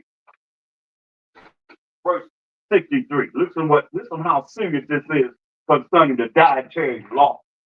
What do you say? Verse 63. Wherefore, the rather to die. Rather what? Wherefore, the rather to die. Rather to die, read. That they might not be defiled with meat. Yes. I'll eat whatever I want to eat. Most I know my heart. All you gotta do is pray over it. I know the scripture they go through to back it up. You know what I mean? Like, I know say most times, give us something that's not clean. Look, they'd rather die than eat any unclean thing, any defiled or be defiled with meats. Go ahead. And that they might not profane the holy covenant, so then they die. Wow. Man. Get the law on the swine. There's 11. I mean, just so everybody might be someone that just tuning in right now. They might be mad as hell already because I'm talking about tomorrow. They think I'm saying number one beat in the world, right? How dare you talk about my fourth? Oh, he's gonna kill me. So I'm talking about his pork. He said, I walk from Skid Row to Long Beach, man. You can't tell me I can't eat no pork. I said, I said it, bro. Yeah, I don't know if you said it. Why you gotta bring it up? You was serious, boy. Read that. Leviticus 11:7. And the swine, so he divides the hoof and be cloven-footed, yet he cheweth not the cud. He is unclean to you. The swine is that pig, man. He's unclean to us. Go ahead. Of their flesh shall ye not eat, and their carcass shall ye not touch. They are unclean to you. Right. So all of them that says you can eat whatever you want to eat and do whatever you want to do, get Isaiah. Just go to the law of the judgment when the Most High brings forth the judgment on this earth, back to this earth. Let's see what it says. Isaiah 66:10. So we know because you say that we rather die than to follow ourselves with any unclean meat. We rather die. Yeah. Go ahead. Okay, come on. Isaiah 66:15. This is the end. But behold, anybody that don't say they can eat whatever they want to eat, as long as they pray over it, this is what the Most High says. For behold, the Most High will come with fire. That's my side too. And with his chariots like a whirlwind, to render his anger with fury, and his rebuke with flames of fire. Come on. For by fire and by his sword will the Most High plead with all flesh. This is judgment. This is judgment. When the Most High come to judge and make war, through the power of the Most High, he's going to plead with everybody. Read. And the slain of the Most High shall be many. This particular scripture is talking about the slain of the Most High going to be many.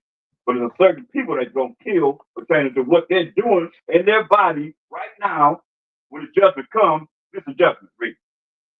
They that sanctify themselves and purify themselves in the gardens behind one tree in the midst. Doing what? Eating swine's flesh. Doing what? Eating swine's flesh. That's the pig. Number one meat in the world. Eating swine's flesh. Read. And the abomination. And the abomination. You think that's why you read Leviticus 11 chapter and learn what you can eat and what you can't eat. If you don't know, you need to be inquiring. We teach you about what's clean and what's unclean. Go ahead. And the mouse. People eat the mouse, family. You know they eat mouse. I better stop eating that Chinese food.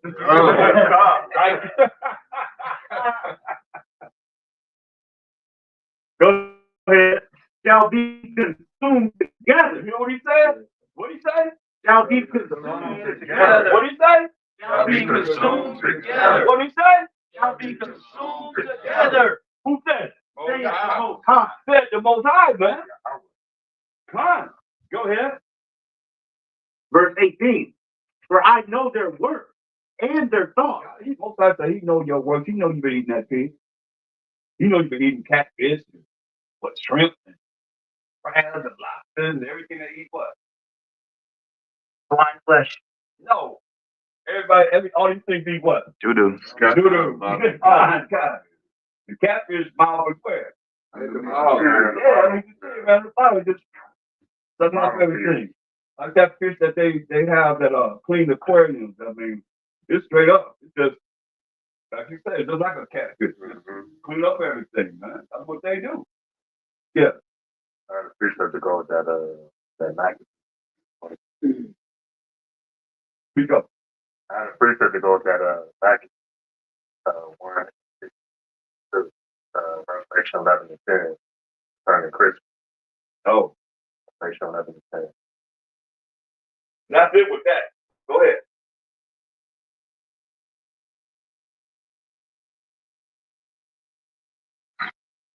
Revelation 11 and 10. And they that dwell on the earth shall rejoice over them and make merry and shall send gifts one to another, because these two prophets tormented them that dwell on the earth. But how do you put that in with? So they make married, and then they spend years. Go ahead, read that again. Revelations 11 and 10. And they that dwell on the earth shall rejoice over them and make merry. Right, that's going to Esau rejoicing over us. They had slaves making married. Probably celebrate Christmas. Go ahead. And shall send gifts one to So another. they send gifts to one another. On the 25th. Yeah, come. That's what I was thinking up with. Right, on the 25th. Right. Mm-hmm. So they send gifts to each other as slaves. Because these two prophets tormented them that dwell on the earth.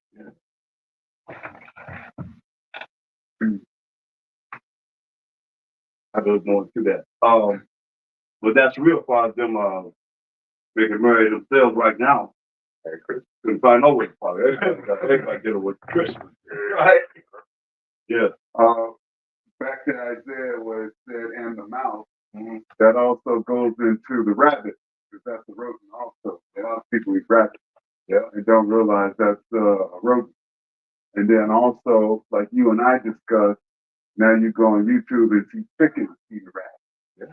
So you can't really eat chicken, even though it's allowed, because now it's consuming rat, and then you're consuming chicken. Right. So that kind of. Yeah, like when you were talking about unclean animals, when you were talking about unclean animals, Esau is so disgusting. They're eating skunk now. Oh. Yeah, there's Edomites right now hunting and killing and eating skunk. That's a rodent. Skunk. Yes. There's videos right now. They get the smell away. I mean, Hey, ask an Edomite. They know. Once they die, you see a skunk on the somebody roll over, man, you can smell it from miles. Take out the membrane. But the skunk itself doesn't smell like that. It's what is inside in that bag. And the stomach that sprays out the man itself, that's what smells. So when it's laying dead, you smell what's inside of it. But the skunk itself walking down the street or the road, you won't smell that. Right. I know he's crazy, man. That's why they got, that's why, the Most High, he did set up stores like Laskin, Whole Foods, Sprouts. You know what I'm saying? So the Israelites that got that mindset to go and shop there and buy organic chicken, grass-fed chicken. You know what I'm saying? That don't, rat or.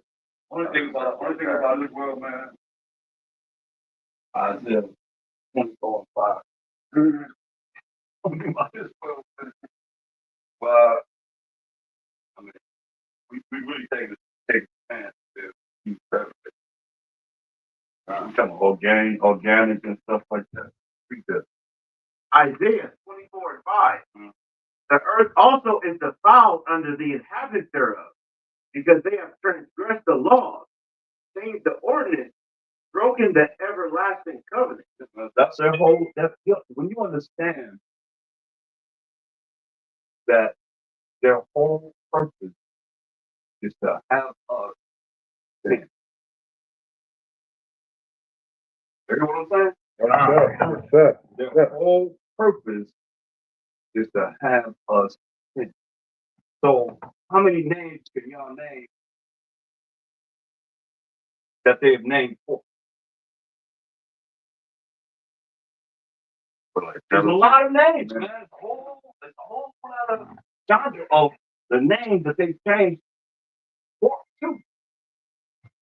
You know what I'm saying? So, Like white meat. yeah, I mean, like it's a lot of different names that they have, that's pork. That don't say pork. Like they be saying what they say, natural flavor. You know what I mean? They got so many things. I think, what is that? No, it's not. Come on.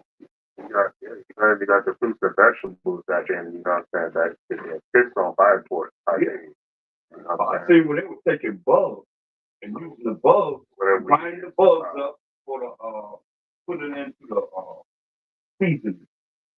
See that before Come on, man. I mean, that's why we have to pray over everything. Everything that we consume, pray over. You know what I mean? Because the most I know we're gonna bring poison to live. Yeah. I hear just one scripture like but that's what you're doing. What you want to read? Genesis 4:12.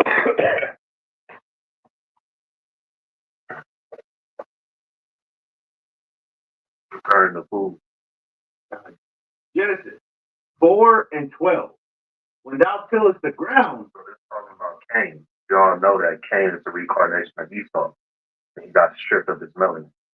But it shall not henceforth yield unto thee her strength. right, so whenever he tilled the ground, wherever Esau goes, you know what I'm saying, it's not gonna catch forth yield. Whatever fruits and vegetables he grows, it's not gonna be, you know what I'm saying, it's gonna be defiled because he's cursed.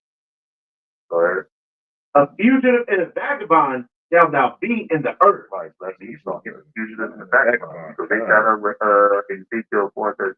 You know, and our food's gonna be defiled. So we eat to the best of our ability because we're in captivity. Beautiful precept. Earth is also defiled and out of thereof, man. Defiled. Real, man. You know, man. He ain't gonna be able to do the things. That's why I don't know if they ever flew across America, man, but there's so much empty spaces. Man. Yeah. Spread up, you know what I mean? It's like so much land that's just empty spaces, man. You know why? Because the most I have, the bugs eat up his crops. Like you just read that. Eat up his crops. Then he made this insecticide, this spray. So what it called?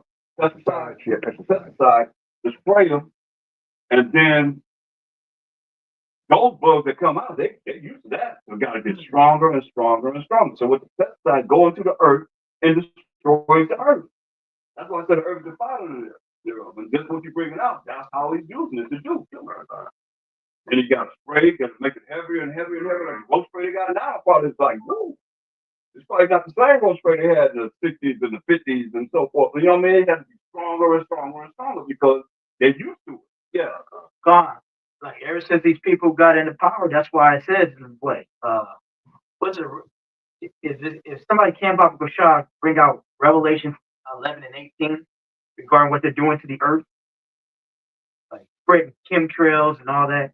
And that's how they excuse this to eat whatever the hell you want to eat. No. Because they do it, they spread Well, to do it to the chemtrails. best of your ability. You know what I'm saying? You know, you eat healthy to the best of your ability. But they Even though it's defiled, still, you know what I'm saying, eat. You know what I'm saying? Healthy. They That's spread why them. the Christians saying, I'm not going to keep the law because we can't keep all the law. It's the Exactly. same thing. Well, I'm not going to eat health Right. because it's not all health. Right. They make an excuse. You broke one, you broke them all. No. No. Still eat healthy though, even though it's still a little defiled, but you still do it to the best of your ability. Right. You Not know, that's how it's I seen this scientist, they took chicken, they put it under a microscope, and it was so many parasites. Oh yeah, so many parasites. There, like I said, everything's foul. You gotta understand, man. That's why y'all see watermelons now, right? Gone. When they doing explosions, y'all they you know y'all see like Walmart, how they those Walmart. I mean, the watermelon just what we like chicken and what? Watermelon. It's like gotta be aware of these things, man. Yeah. Like I was saying, like them chemtrails be up on them vegetables when people are cropping and farming and they on them vegetables at them farm. Mm-hmm. They spray them chemicals on them from them planes on them vegetables and fruits when they out there in the field. But In the water too, right? yeah, Of course. it's called the water is PFAS, which is called forever chemicals. There's majority in the water supply in this country. I already told you about that, right? Like it's mostly in the water supply in this country. Elder Clark, can somebody get out Revelation 11 and 18? Yeah, I'm there. Oh, okay. All right. Revelations 11:18. And the nations were angry, and thy wrath is come, in the time of the dead, that they should be judged, and that thou shouldest give reward unto thy servants the prophets, and to the saints, and them that fear thy name, small and great, and shouldest destroy them which destroy the earth. That's what they're doing. They want to destroy the earth and everything in it. Because they're the most dangerous organism on the face of the planet. One last thing. On those pesticides, you know, they have such chemicals now, they can change the gender frogs from a male to a female. It's called, Chemically. it's called acetine. And right, and that acetine is the main thing in the pesticide, and it promotes estrogen in people, and it kills man's testosterone and makes them feminized. Yeah. That's what it's doing to our men, and they don't even realize it. That's why you can't eat that stuff that's not sprayed. You gotta eat that's not sprayed, and you gotta trust that it's not sprayed. But you can't eat anything that's not organic because it'll be sprayed with that, and it's just gonna make you more feminized as a man, and you'll take on those attributes of being too emotional and all those other things that a woman does. This is what's going on. And women be more. Becoming more masculine. Is that gonna get to that next? Exactly right. Exactly right. That's the whole plan. Let's go to, First Maccabees 4.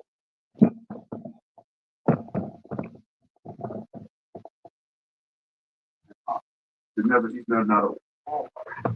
You talk about watermelon, you should never eat nothing out of Walmart, man. First Maccabees 4:1.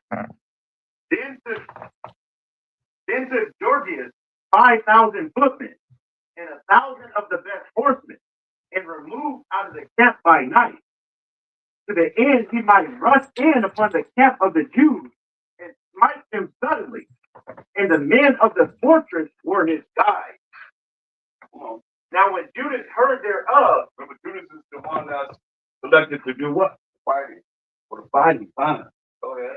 he himself removed, and the valiant men with him, that he might smite the king's army, which was at Hamath.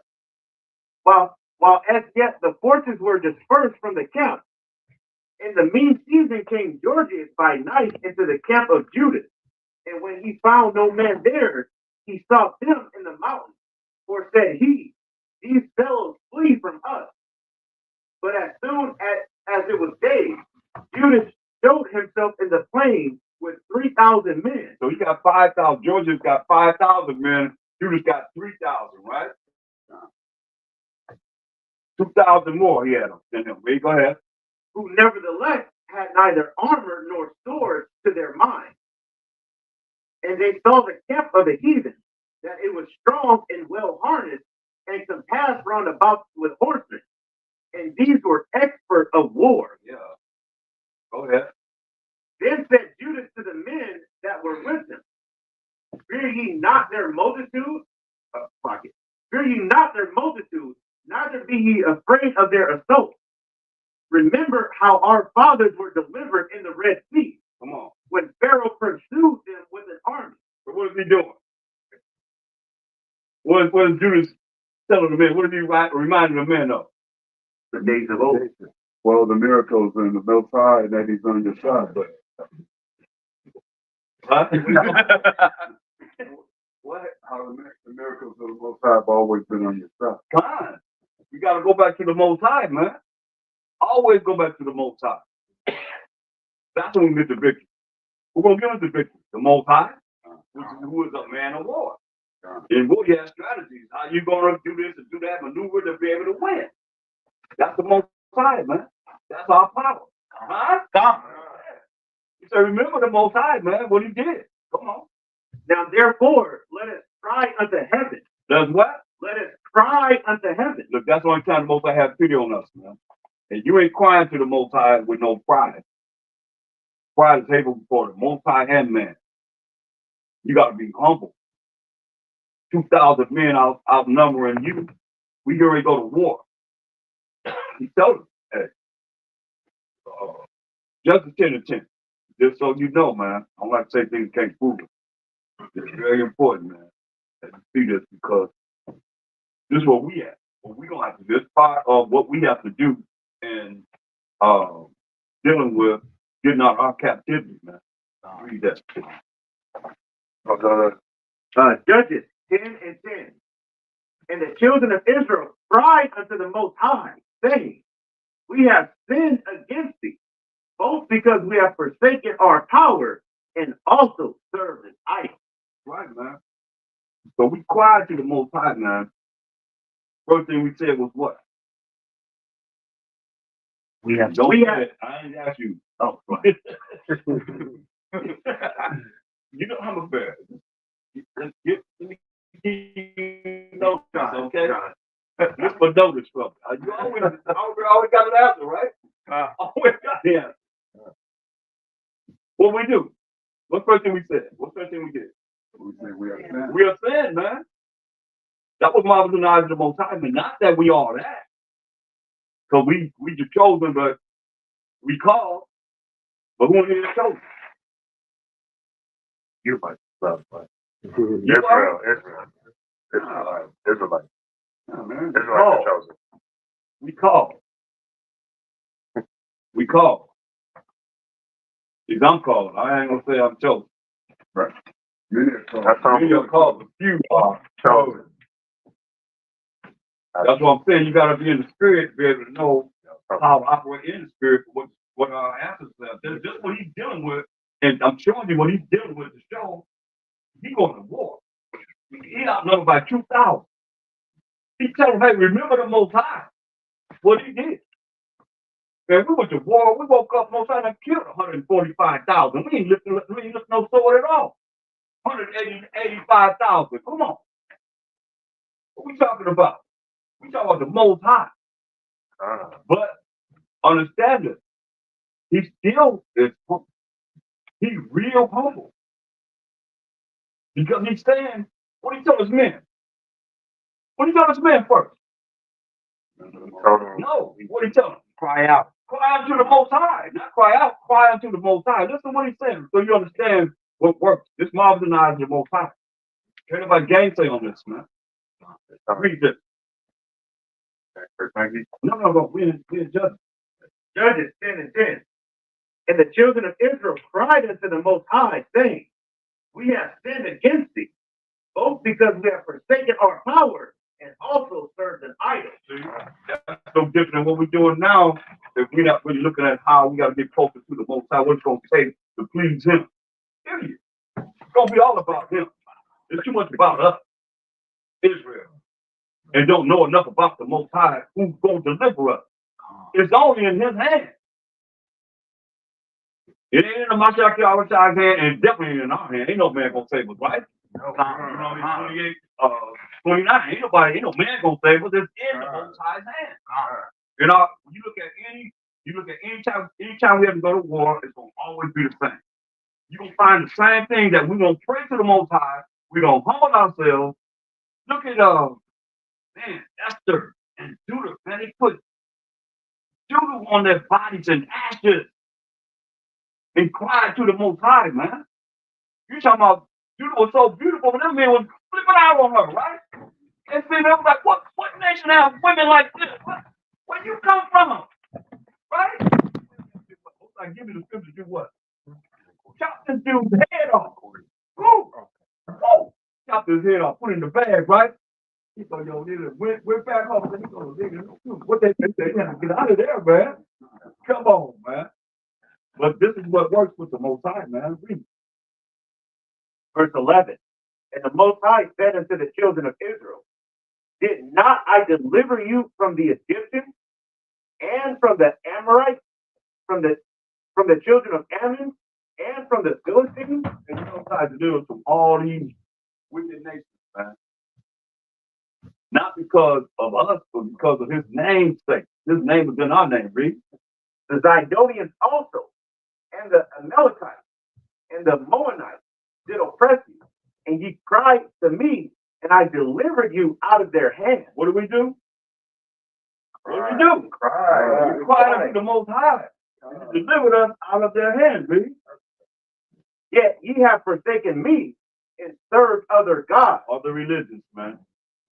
They're saying that we ain't under the Most High. We ain't got to follow Him. We ain't got to follow His laws, His statutes, commandments. Until this day, right? Read. Wherefore I will deliver you no more. B. Go and cry unto the God which he hath chosen. Let them deliver you in the time of your tribulation. Come. That's deep right there.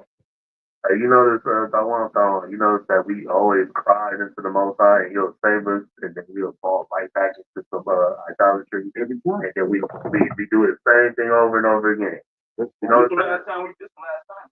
Yeah. This our last time. And after us crying, those that don't want to humble themselves and cry, most likely gonna put together. Mm-hmm. It's over for them, man. It's over. We have sinned. We gotta understand. Every prophet said we have sinned. When nobody talk about them all that, they wouldn't know. They ain't talking about they chosen. We call, but we can't say we chosen. He said, "Do not make yourself one of the number." And for them to be the chosen, then that's making ourselves one of the number. We got to endure to the end to be saved from who? Enemy from the hand of all that hate us. It's a formula, man. It's a message, a spiritual message that he has written in these scriptures, man. If you see right here, I tell you about the gangster on this, man. It's real. Read on. Verse 15. And the children of Israel said unto the Most High, we have sinned. What they say again? We have sinned. They ain't said the first time. They said only one time. What they say again? We have sinned. We have sinned, man. That ain't think we are that. Not before the Most High. When it's gonna take 1,000 years to learn of Him. Huh? Yeah, come on, man. That's humility. Really? Do thou unto us whatsoever seemeth good unto thee. Deliver us only, we pray thee, this day. He said, hey, man, hey, we got sin. We ain't all that. He said, only do unto us what you're gonna do, man. But deliver us only. We pray this day. Read what they do. And they put away the strange gods from among them. They left what church? Slave Plantation Christian Church. That covers all of them? Huh? That covers all of them? All of them. All of them, huh? Every single last one. What you call them? The Slave Plantation Christian Church. Yeah, that covers all of them, man. They put away the strange gods from among them. Read. And served the Most High. And serve the Most High, read. And his soul was grieved for the misery of Israel. You see how we got the Most High's attention? His soul was grieved for the misery of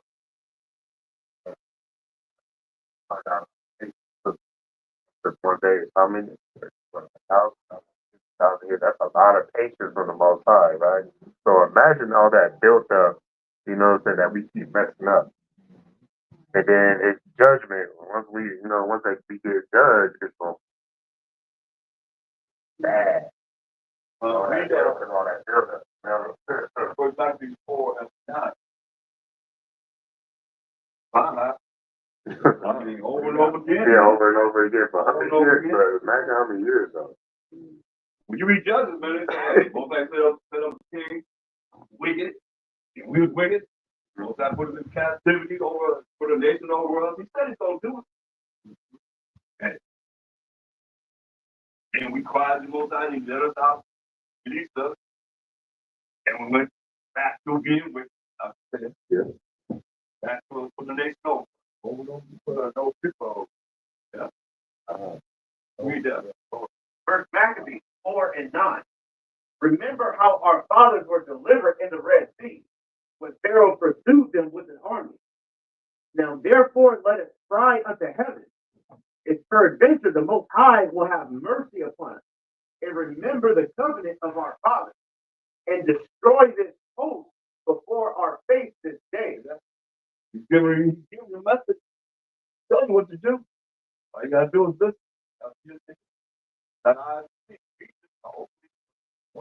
Verse 11. That so all the heathen may know that there is one who delivereth and saveth Israel. There's one that delivers and saves Israel.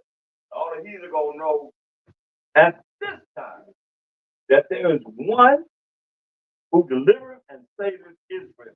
All right, let's read about it. Go to 158. Huh?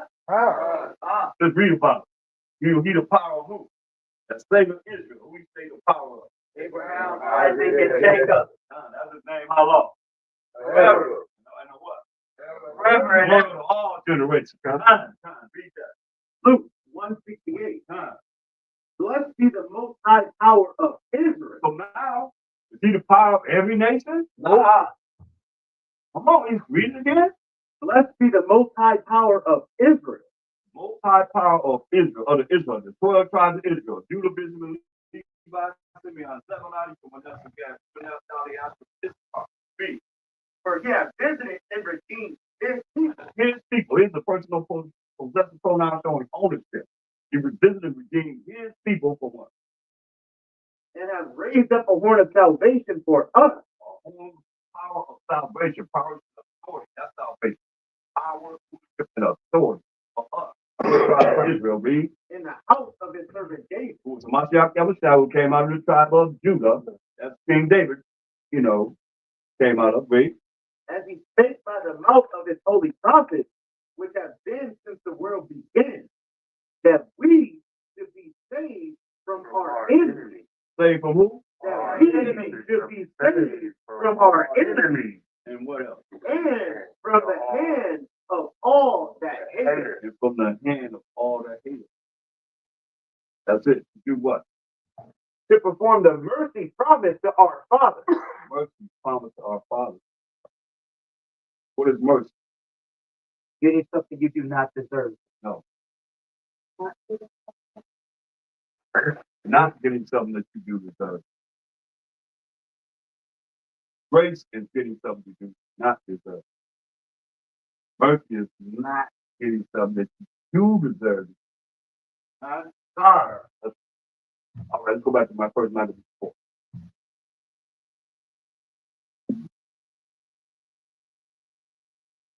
First Maccabees 4:12. Then the strangers lifted up their eyes and saw them coming over against them. Wherefore they went out of the camp to battle. But they that were with Judas sounded their trumpets. So they joined the battle, and the heathen being discomfited fled into the plain. 1,000, 5,000, 6,000, how many? Against who? How many was it? How many was it? Against 300, how many? 5,000. Judas made out how many? 3,000. 3,000 against 5,000. But what happened? This covenant fled into the plain. Go ahead. Howbeit, all the hindmost of them were slain with the sword. So Judas men killed the ones that was left behind. Go ahead. Where they pursued them unto Gadara and unto the plains of Idumea and Azathoth and Jamnia, so that there was slain of them upon 3,000 men. So 3,000 of Judas men, and they killed 3,000 of their men. So 2,000 was slain. Go ahead. This time, Judas returned again with his host from pursuing them, and said to the people, be not greedy of the spoil, inasmuch as there is a battle before us. See, there it is. I said that earlier, right? They don't get the spoils from, because they were decked out when they went to war. So he said, don't get whatever you can get, the gold and silver that they have, the army men have on. He said, hey, we got a battle to pursue. Go ahead. Verse 18. And Georgius and his hosts are here by us in the mountains. But stand ye now against our enemies and overcome them. And after this, you may boldly take their spoil. And you got to look at Idumea. When you know they fled in Idumea, you know that there's still the Edomites involved in this war against them. Always been them. Got it. I got it. You got it. Yeah, I got that. It's Smith Bible Dictionary. It's about it in contact box. You want me to read it? It's the only way Bible Dictionary. Go ahead. Oh, okay. Smith Bible Dictionary. Idumea, Edom, Idumea or Idumea, red. The name Edom was given to Esau, the firstborn son of Isaac, and his twin brother Jacob, when he sold his birthright to the latter for a meal of lint pottage, the country which. Okay, that's enough, that's enough. We are, everybody know that. That's Genesis 25 down. So, but I just want to identify this.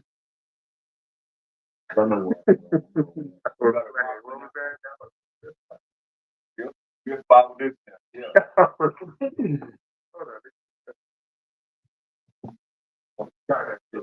That's John Red wants the word. That's what the first says. So just like we do DAAL. What it say? The Donovan Compact Bible Dictionary, Idumea, pertaining to Edom. Pertaining to who? Pertaining to Edom. Pertaining to Edom. See? Edom is what? What we know Edom was in they the what? Instead of calling us that, they the what? Alien, right, remember it, right. They the alien. It's not something they always call us something that they are. Right. So, right? But we don't know that unless you go, you're gonna get some money, you put it where? Well, we read 3 books, we read the Bible, we read the dictionary, we read the Compact Bible Dictionary. Yes. Also, when you're talking about Esau, Edom being the alien, the word alien actually goes back to Zeno. And the funny thing about it, they want to call everybody else a Zeno, but they're the biggest Zenos there is, right along with being xenophobic.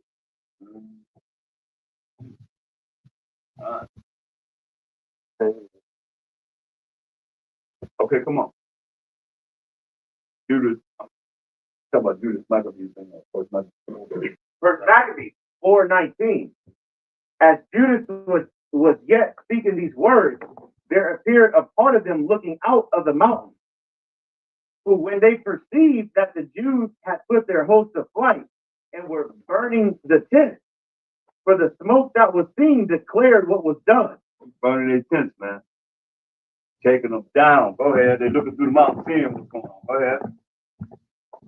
When therefore they perceived these things, they were sore afraid, and seeing also the host of Judas in the plain ready to fight, they fled every one into the land of strangers.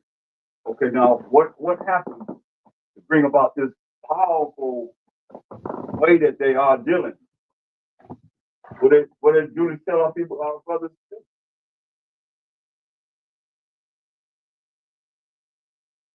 do?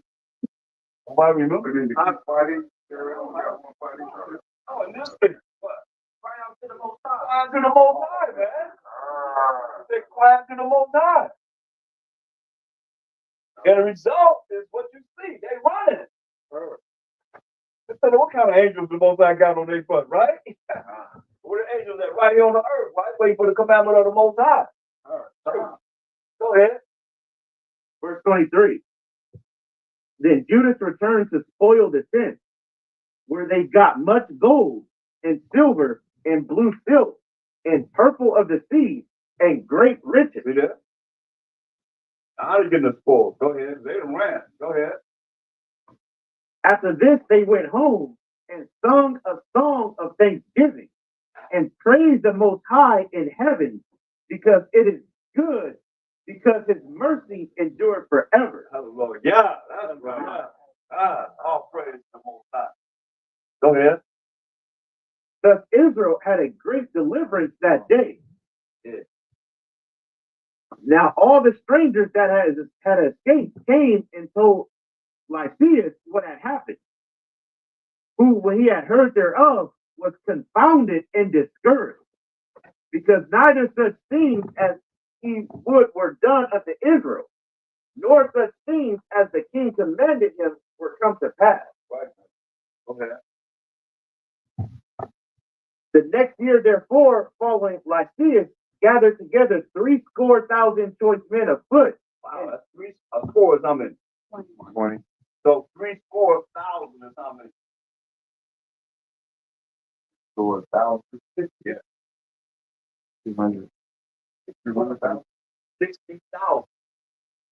3 times 20 is 60. 60,000 choice men of foot soldiers. Go ahead. and 5,000 horsemen. That's 50,000 plus 5,000 is 65,000. Go ahead. That he might subdue them. Yeah, 65,000. Go ahead. So they came into Idumea. Came into where? So they came into Idumea. See how this equates back to Esau, Edomite. Go ahead. And pitched their tents at Bethsura. And Judas met them with 10,000 men. Okay, how many is against 10,000 men? No. How many is against 10,000 men? 65,000. 65,000 against 10,000 men. Think about that. Come on.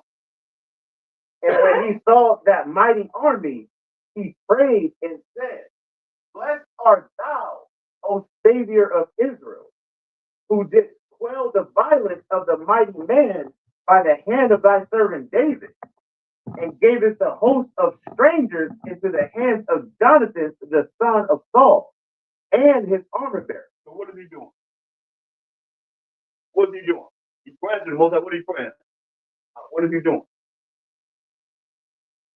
Huh? What is he doing?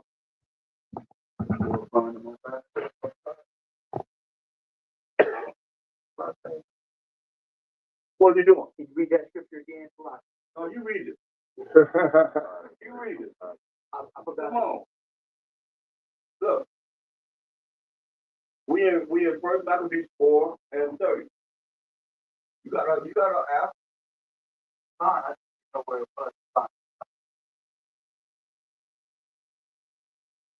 on, y'all read it. What is he doing? Let's see. He is praying, but what is he doing? Yeah, yeah.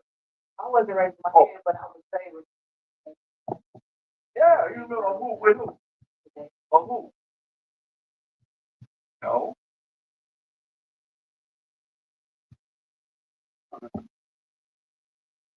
Read it again. Huh? First Maccabees 4 and 30. Mm-hmm. And when he saw that mighty When army, he saw this mighty army, he's outnumbered by how many? 55,000. Come on, somebody counting up in here. Come on. Come on. he prayed and said, He prayed and said what? Blessed art thou, Who? blessed art thou, Who is the thou? Who? Read on. O Savior of Israel. Hold up. Blessed art thou, which means who? You. Who? O Savior of Israel. Oh, Savior of Israel. Come on. Who is that? That's right, the Most High. Yahweh, man, come on. Read. He's boasting on the Most High. He's praying to the Most High. Boasting about the Most High. What you did? Look what you did, Most High. Most High name is what? Jealous. You can't talk about what David did or Saul or anybody else did. Over the Most High. We need him. We need him to win the battle. Huh? It's in his hand, boy. It's in his hand. Nobody knows but him. Huh? Yeah. This is what he did. This solution, man. Read. Who did quell the violence of the mighty man by the hand of thy servant David. Well, he let you know that the Most High did it. David had the sling, right? And the rock, right? Goliath was over there, big giant, right? What did he do? Boom. Hit him in his forehead. What happened to him? Right? Fell right down, right? Who did it? The Most High. That's what he let you know, man. Let the Most High get the glory, man. All praise to the Most High. All praise to the Most High. All praise to the Most High. All praise to the Most High. All praise to the Most High. All praise to the Most High. All praise to the Most High. Go ahead. And gave us the host of strangers into the hands of Jonathan, the son of Saul, and his armor bearers. Right, man. Go ahead. Verse 31. Set up this army in the hand of thy people Israel, and let them be confounded in their power and horses. Yeah, man. 55,000 more than we got. He said, set them up. Set them down. Go ahead. Make them to be of no courage, and cause the boldness of their strength to fall away, and let them quake at their destruction. Come on.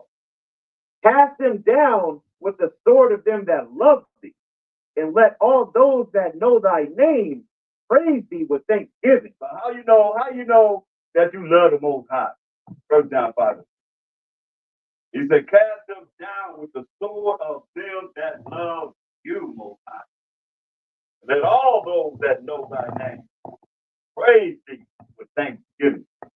How you know those that love the Most High? 1 John 5:3. For this is the love of the Most High, that we keep his commandments, and his commandments are not grievous. Come on, verse 34. 1 Maccabees 4:34. So they joined battle, and there were slain of the host of Lysias about 5,000 men. Even before them were they slain. We killed 5,000. Keep these numbers up. Go ahead. Now when Lysias saw his army put to flight, How many they got left? How many they got left? How many of the army do they have left? This is that. He killed 5,000. How many they got left? 5,000? Remember, they had 65,000. Oh. So they killed 5,000. How many got left? 60,000. 60,000? Huh. Yeah. Go ahead. verse 35. Now when Lysias saw his army put to flight, and the manliness of Judas' soldiers, and how they were ready to either live or die valiantly, he went into Antiochia and gathered together a company of strangers, and having made his army greater than it was, he purposed to come again into Judea. Right. So we made his army stronger than it was. Replacing them 5,000 with more. Go ahead. Think about this, man. Our people call themselves anti. After this wicked king. Yeah.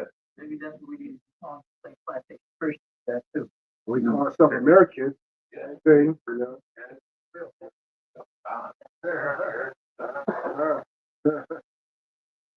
Go ahead. Verse 36. Then said Judas and his brethren, behold, our enemies are discomfited. Let us go up to cleanse and dedicate the sanctuary. Upon this, all the hosts assembled themselves together and went up into Mount Zion. And when they saw the sanctuary desolate and the altar profaned and the gates burned up and shrubs growing in the court as in a forest or in one of the mountains, yeah, and the priest's chambers pulled down, they rent their clothes and made great lamentation and cast ashes upon their heads. We did, man. In our sanctuary, man, our temple just defiled. Period. Unholy. Verse 40, and fell down flat to the ground upon their faces, and blew an alarm with the trumpet, and cried toward heaven. Been in the temple and you know how it's been, and then you see it for the first time how they didn't get all the things that they've done, man. I'm pretty bad. Jump to verse 52. Verse 52. Now on the 25th day of the 9th month. Now, this day is what day? Our 9th month is what? Think, come on. 25th day of the 9th month is when? For us right now. For us right now. Hold up, Bob. Hold up. This is somebody else. Yeah. All right, month is October, so what is it like? Not really that, right? Right. Right. It's tomorrow. It's tomorrow. And tomorrow is what? Christmas. For the Esau. Christmas. Right? Because you got 9, you got 10, you got 11, you got 12. And our New Year is in the spring. Right. You understand? Uh-huh. You with me? Just a day, man, that this happened, man. And also, here's Verse 52. Now on the 5 and 20th day of the 9th month, which is called the month Tasloo, in the 148th year, they rose up betimes in the morning and offered sacrifice according to the law upon the new altar of burnt offering, which they had made. Okay. Go it down. Go ahead. Verse 54. Now this is what it asks. Look at what time and what day the heathen have profaned it. Even in that was it dedicated with songs and citherns and harps and cymbals. So when you look at tomorrow, everybody's celebrating Christmas. This was the day. This was the day that they did these hanging sacrifices and defiling our temple and killing the women that are circumcised as boys, boys on the 8th day. You know, because the women taught the children from birth to 5 years old. And from 5 to 12, we had a curriculum. From 12 to 30 was a curriculum. That was our culture. So the women had the children initially from birth to 5 years old. So that's why they killed the because you know, those first years are very important for a child, right? Y'all know that? Yeah. So they already know how to train the child as an Israelite, and that was against the law. It's cold blooded. I mean, they did a lot of things that's cold blooded. You know, looking at the 25th day that they did this every month. But it started on tomorrow, which we know as being Christmas. And they celebrating the day. They got what they call a humanized sacrifice now, start on the 41st. That they sacrifice the people today, man. Read on. Verse 55. Then all the people fell upon their faces, worshiping and praising the most high power of heaven, who had given them good success. Right, man. Praise the Most High, man. Go ahead. And so they kept the dedication of the altar 8 days and offered burnt offerings with gladness and sacrificed the sacrifice of deliverance and praise. 8 days, man. We got no one day. They got one day, right? We sacrifice and honor the Most High and had a great time, man. We partied for 8 days. Come on. Listen, verse 57. Verse 57. They decked also the forefront of the temple with crowns of gold. With crowns of gold and what? And with shields. What y'all think them shields? Always talk about shields. Shields, man. You look at the times that we rule, you see shields, man. Or you see snowflakes. Or you see lilies. Lily, right there. No, see little snowflakes. What are they? Every snowflake is different, but they all have what? And light rays. Y'all ever seen light rays? Six light rays. When the light comes through, it's six. So they decorated with shields. Go ahead.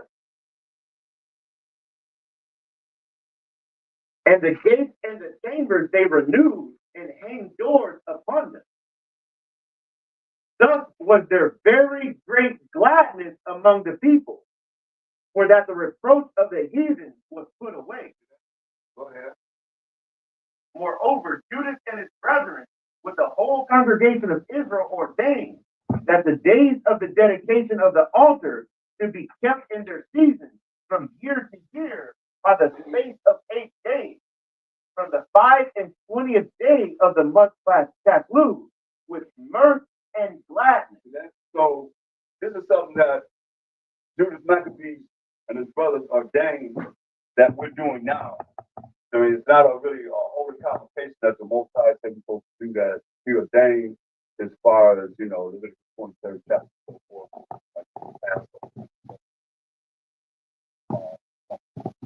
Pentecost,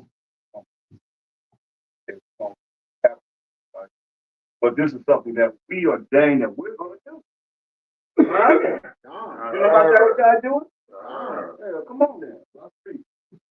At that time also they built it up to Mount Zion with high walls and strong towers round about, lest the Gentiles should come and tread it down as they had done before. See, build up the high walls, fortress, so we can be able to be, safe in our land. Go ahead.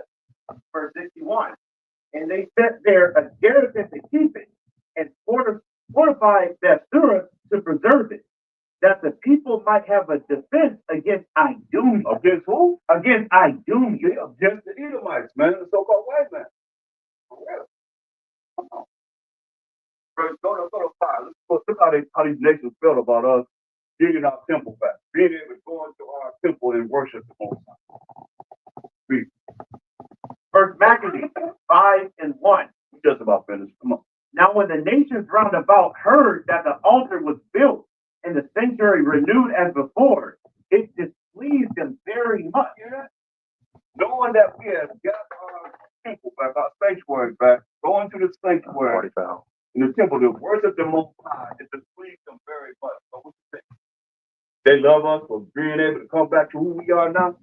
I understand this, man. They don't care about,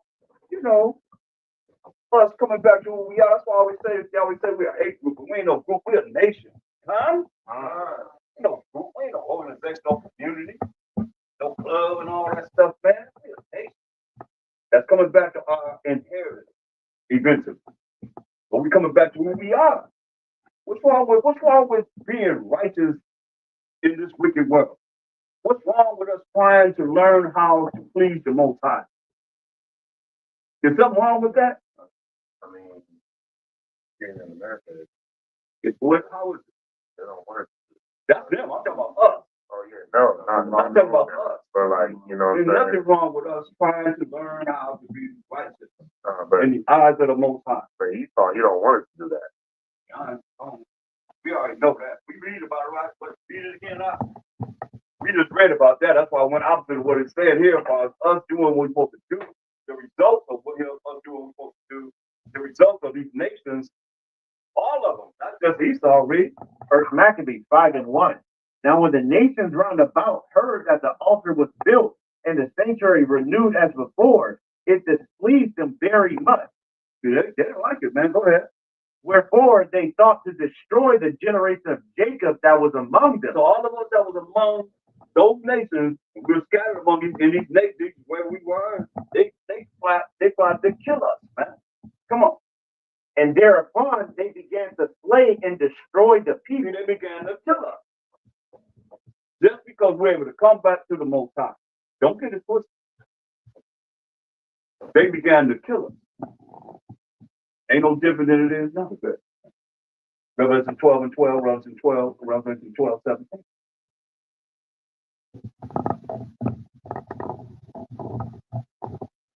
Revelation 12 and 12. Therefore rejoice, ye heavens, and ye that dwell in them. Woe to the inhabitants of the earth and of the sea, for the devil is come down unto you, having great wrath, because he knoweth that he hath but a short time. Relate to this, man. Coming down with much wrath because he knows that he has a short time. Coming down with great wrath on. Revelation 12:17. And the dragon was wroth with the woman, and went to make war with the remnant of her seed, which keep the commandments of the Most High, and have the testimony of a Mashiach Yahushai. Come on. Who is that? It is not us. Read it again. 17. And That's who they coming down on. And the dragon was wroth with the woman. So when you understand verse 3 and verse 9, the dragon is the serpent. And the woman is us. The dragon is the serpent, the devil, Satan, beast, Esau, Edomite, all of them together, man. Right? Just in different names and forms, because you couldn't say what we know them as today, right? We probably wouldn't be here. We wouldn't have this. So, and the woman is representing Israel symbolically when you read Jeremiah 6 and 2. You're my sister? Oh, gosh, like.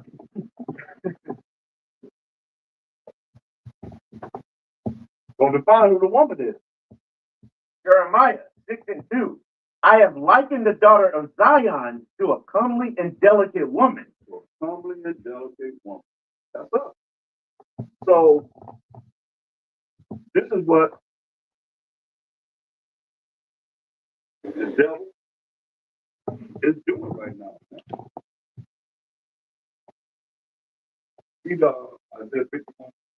So you see the daughter of Zion represents us who are tribes of Israel. Isaiah 51:16. And I have put my words in thy mouth, and I have covered thee in the shadow of mine hand, that I may plant the heavens and lay the foundations of the earth, and say unto Zion, thou art my people. See that? But that Zion represents the Most High people. So, you know, he's telling you, man, the devil got a short time coming out with much wrath. He's coming down with much wrath on who? Isaiah 12:17. This ain't those, what you call them? Ashan Arya? What you call them in the churches? Oh, here. Revelation. Huh? Revelation. God. Plantation Christian. Yeah, plantation Christians. Revelation 12:17. Uh-huh. And the dragon was wroth with the woman. So the devil is going to be rough with us, the children of Israel. See? And went to make war with the remnant of her seed. Who the remnant? The remnant of her seed. It ain't talking about the 2/3, huh?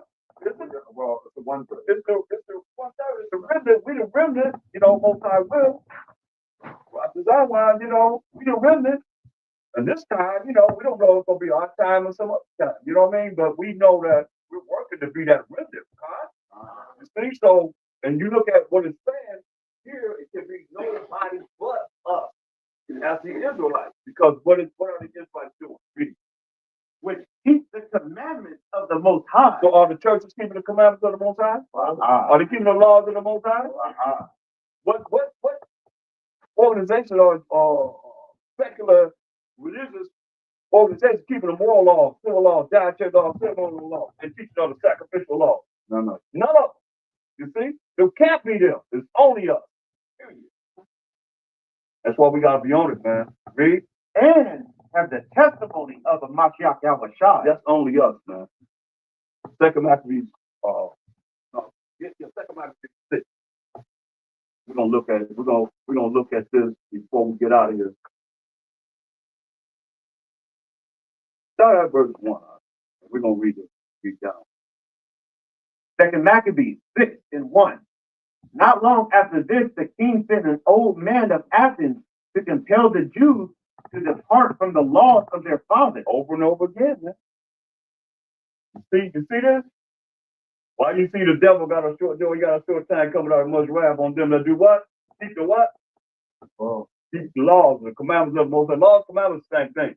Go ahead. But he wanted to depart from the laws of their fathers. Go ahead. And not to live after the laws of the Most High. Not to live after the laws of the Most High. That you know them, the Most High's law. Anybody say that? You want to, with his finger, they don't want to follow the Most High's laws, and that you give the Most High a middle finger. Read. And to pollute also the temple in Jerusalem, and to call it the temple of his idol. Yeah, this idol right here. Read. And that in Jerusalem, You know, that idol right there, you know what else the name of that idol is? J-U-T-I-T-E-R. D-E-U-S. Oh, right. Yeah, same idol. Just a different name. And y'all know he got a last name. Hey, you know?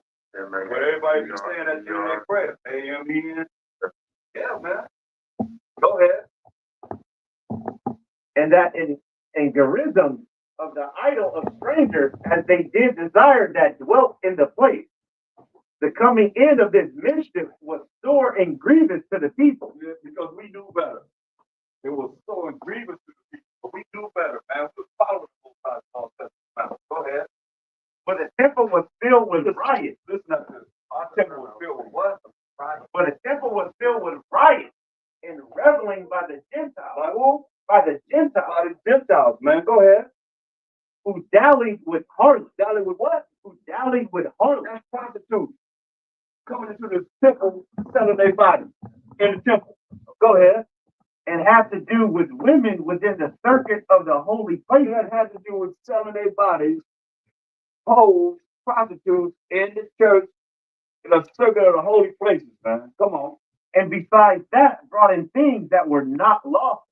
Brought in all kinds of things that were unlawful. Why? To do what to us? The power. Defile us. Con. Go ahead. The altar also was filled with profane things, Profane things mean unholy things. Go ahead. which the law forbid. Come on. Neither was it lawful for a man to keep Sabbath days or ancient fasts or to profess himself at all to be a Jew. Right, man. So it was against the law for us to keep the Sabbath days or ancient feast days or profess yourself to be an Israelite. That's why when you get to the New Testament, you got to deal with to the Jew and to the Gentile, to the Jew and to the Greek. Because they were Hellenized, you know, which means Greek speaking Jews. You see what I'm saying? So this is where you at in the Greek Empire. So you got all these years and years and years and years and years of us saying, well, you know Israelite. And you know Israelite. No, I can't say I'm an Israelite. Don't, and what they do on the fountain said, hey, you don't say you're an Israelite. Verse 9. Don't say you're Israelite. Can't say you're Israelite. That's why. That's why Paul's job was so hard, because he had to go out there and deal with them that were dealing with being amongst these nations and following the customs of the heathen. Rather than saying, I'm an Israelite and I'm over here following the law. Like us, we stand on like a sore thumb. I hope y'all know that. I hope you know that. It ain't like they don't know where you are. It's just the way we look, the swag, everything. It is, man. It is what it is. Stand out. What I look like that, I ain't no Israelite. I can't break it. I can't. What can I do? I can't. What am I do? I'm home. You put me on live now? We live? Come on. What? Yeah. Huh? Now, Raven. That was it. To that, what you just said, Mm-hmm. that's all my day. Ain't that so? But they It's like, don't you have a up with my stuff? it's been years you've been doing it, you know? My man is keeping up. I always like, All praise the Most High. Amen. Especially beautiful. That's all right, bro. I'll do better now. So in case you can't do that, you put you in church, right? That's right. Come on. Church, man. Go at it. That's it. Read that again, not verse 6. Then verse 9. Second Maccabees 6 and 6.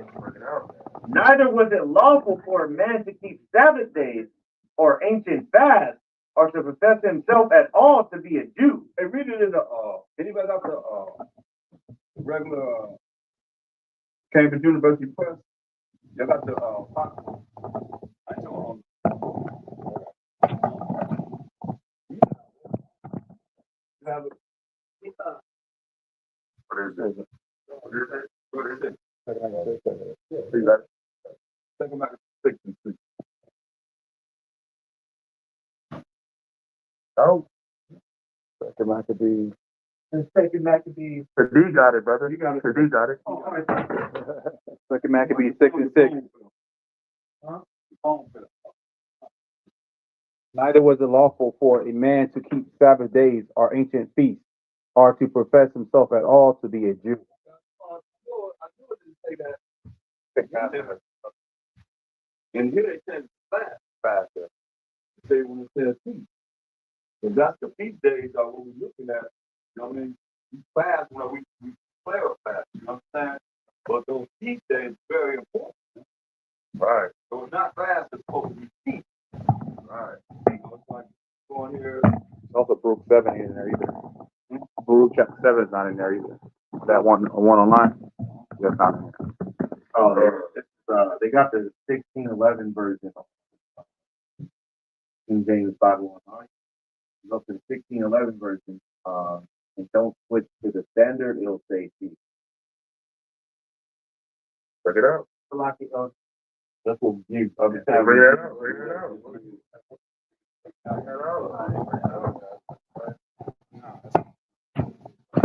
And standard is something easier to read. They focus all the eyes and stuff. But peace is bad. I don't know what other stuff they say. Right. But I know that was wrong. I knew that was wrong. Say that. For the feast day. That's the main thing, you know, it's the most high. You get that Leviticus 23. So you know this is very important. This has nothing to do with this has to you understand that, right? This dedication, people's dedication, this has something to do with us. Yeah. Just ready to do this last thing that brothers know, but these are they don't speak that this didn't exist there. Leviticus 23:1. And the Most High spake unto Moses, saying, Speak unto the children of Israel, and say unto them concerning the feast of the Most High. The feast of the Most High. So what? The feast of the Most High. These are the feast of the Most High. This is what they stop. So we be not doing the what? The feast of the Most High. So we will stop doing the feast of the Most High. Go ahead. Which ye shall proclaim to be holy convocation. Holy gatherings, read. Even these are my feast. Whose feast? Even these are my feast. These are the Most High feasts that I'm there telling you. These are the Most High feasts that he said we have to do for him, right? Right. These are feasts that we, like you got feast of dedication, you got Purim next, coming up next. Then you have, you got Day of Simon and you got Day of Nicanor also, right? Those four that we are saying that we're going to, just like they got 4th of July. You know what I mean? So we have days that really the scripture that we honor ourselves to come together. Huh? It feels good, man. A lot of times, man, I did them by myself. And nobody came. We had them, when we were sitting in the church, had the whole church, and just got, we got a feast day, nobody showed up. Straight up, man. I mean, it's beautiful that, we where we at now. And knowing that, looking at these days, we come together, man, for these days, man. Something that this is our culture.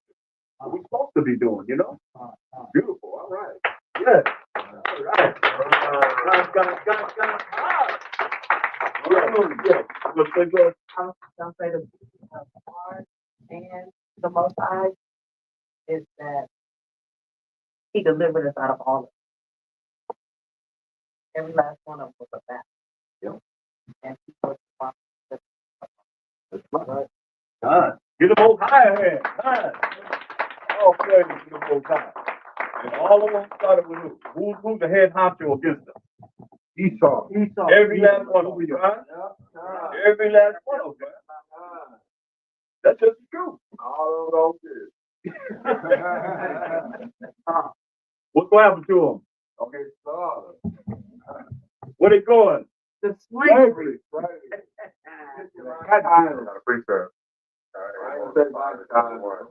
God. So we're gonna look at verse 9 now. Goodbye. Verse 9. 2 Maccabees 6:9. And whoso would not conform themselves to the manners of the Gentiles should be put to death. Then might a man have seen the present misery. You know? So it says, you ain't conform yourself to the manners of the Gentiles, dealing with what? Their gods are what? Idols.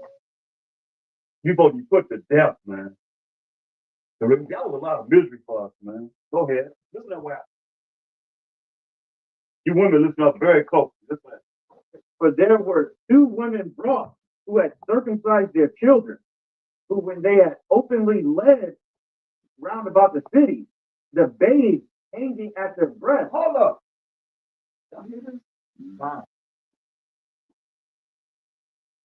The babies hanging at their breasts.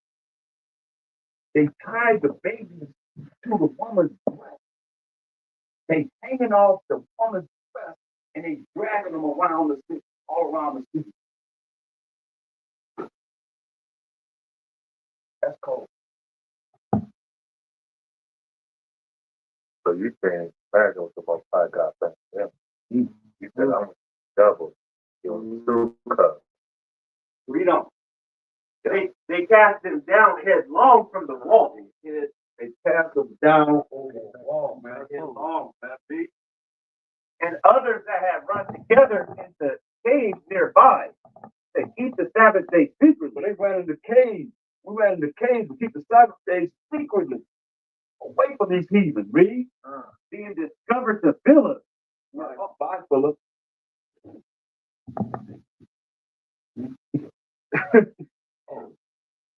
And being discovered by Philip, we're all burnt together. Hear this? They burned us up. We trying to be righteous. That's why I say, what's wrong with being righteous? There's a problem with us trying to be righteous. You see this? We went secretly into caves, man, to keep the Sabbath day. And they burned us up. Set us on fire, burn us up, man.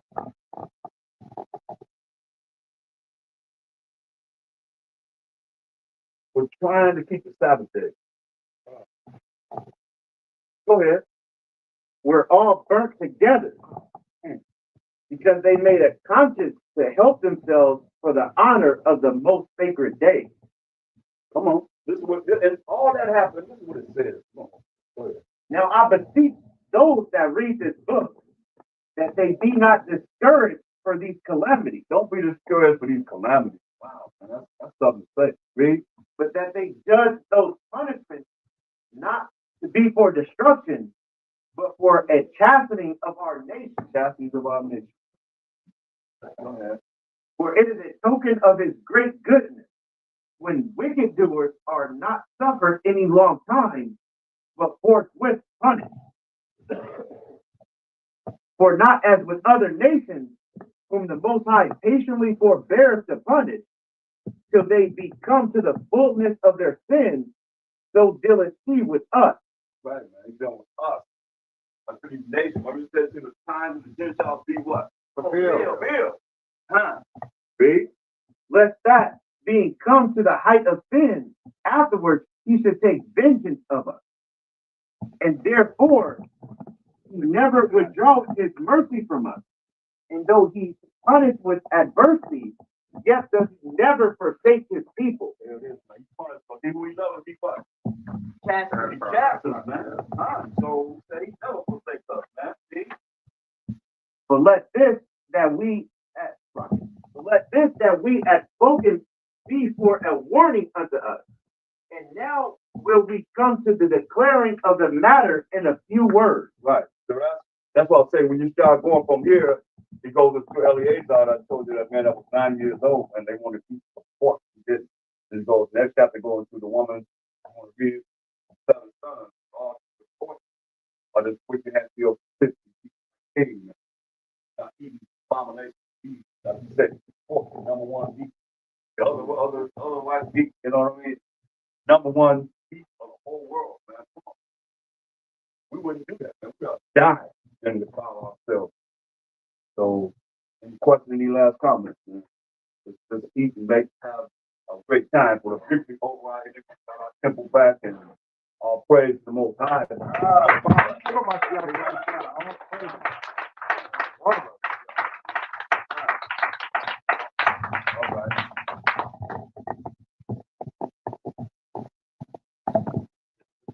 Oh, that's a yes.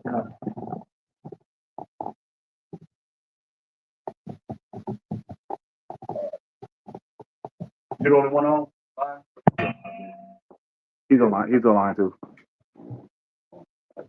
What you did, turn it off. Wait, you can turn it off. Yeah, we'll turn it off now? No, I'm going to say, shalom, everyone. All praise to the Most High.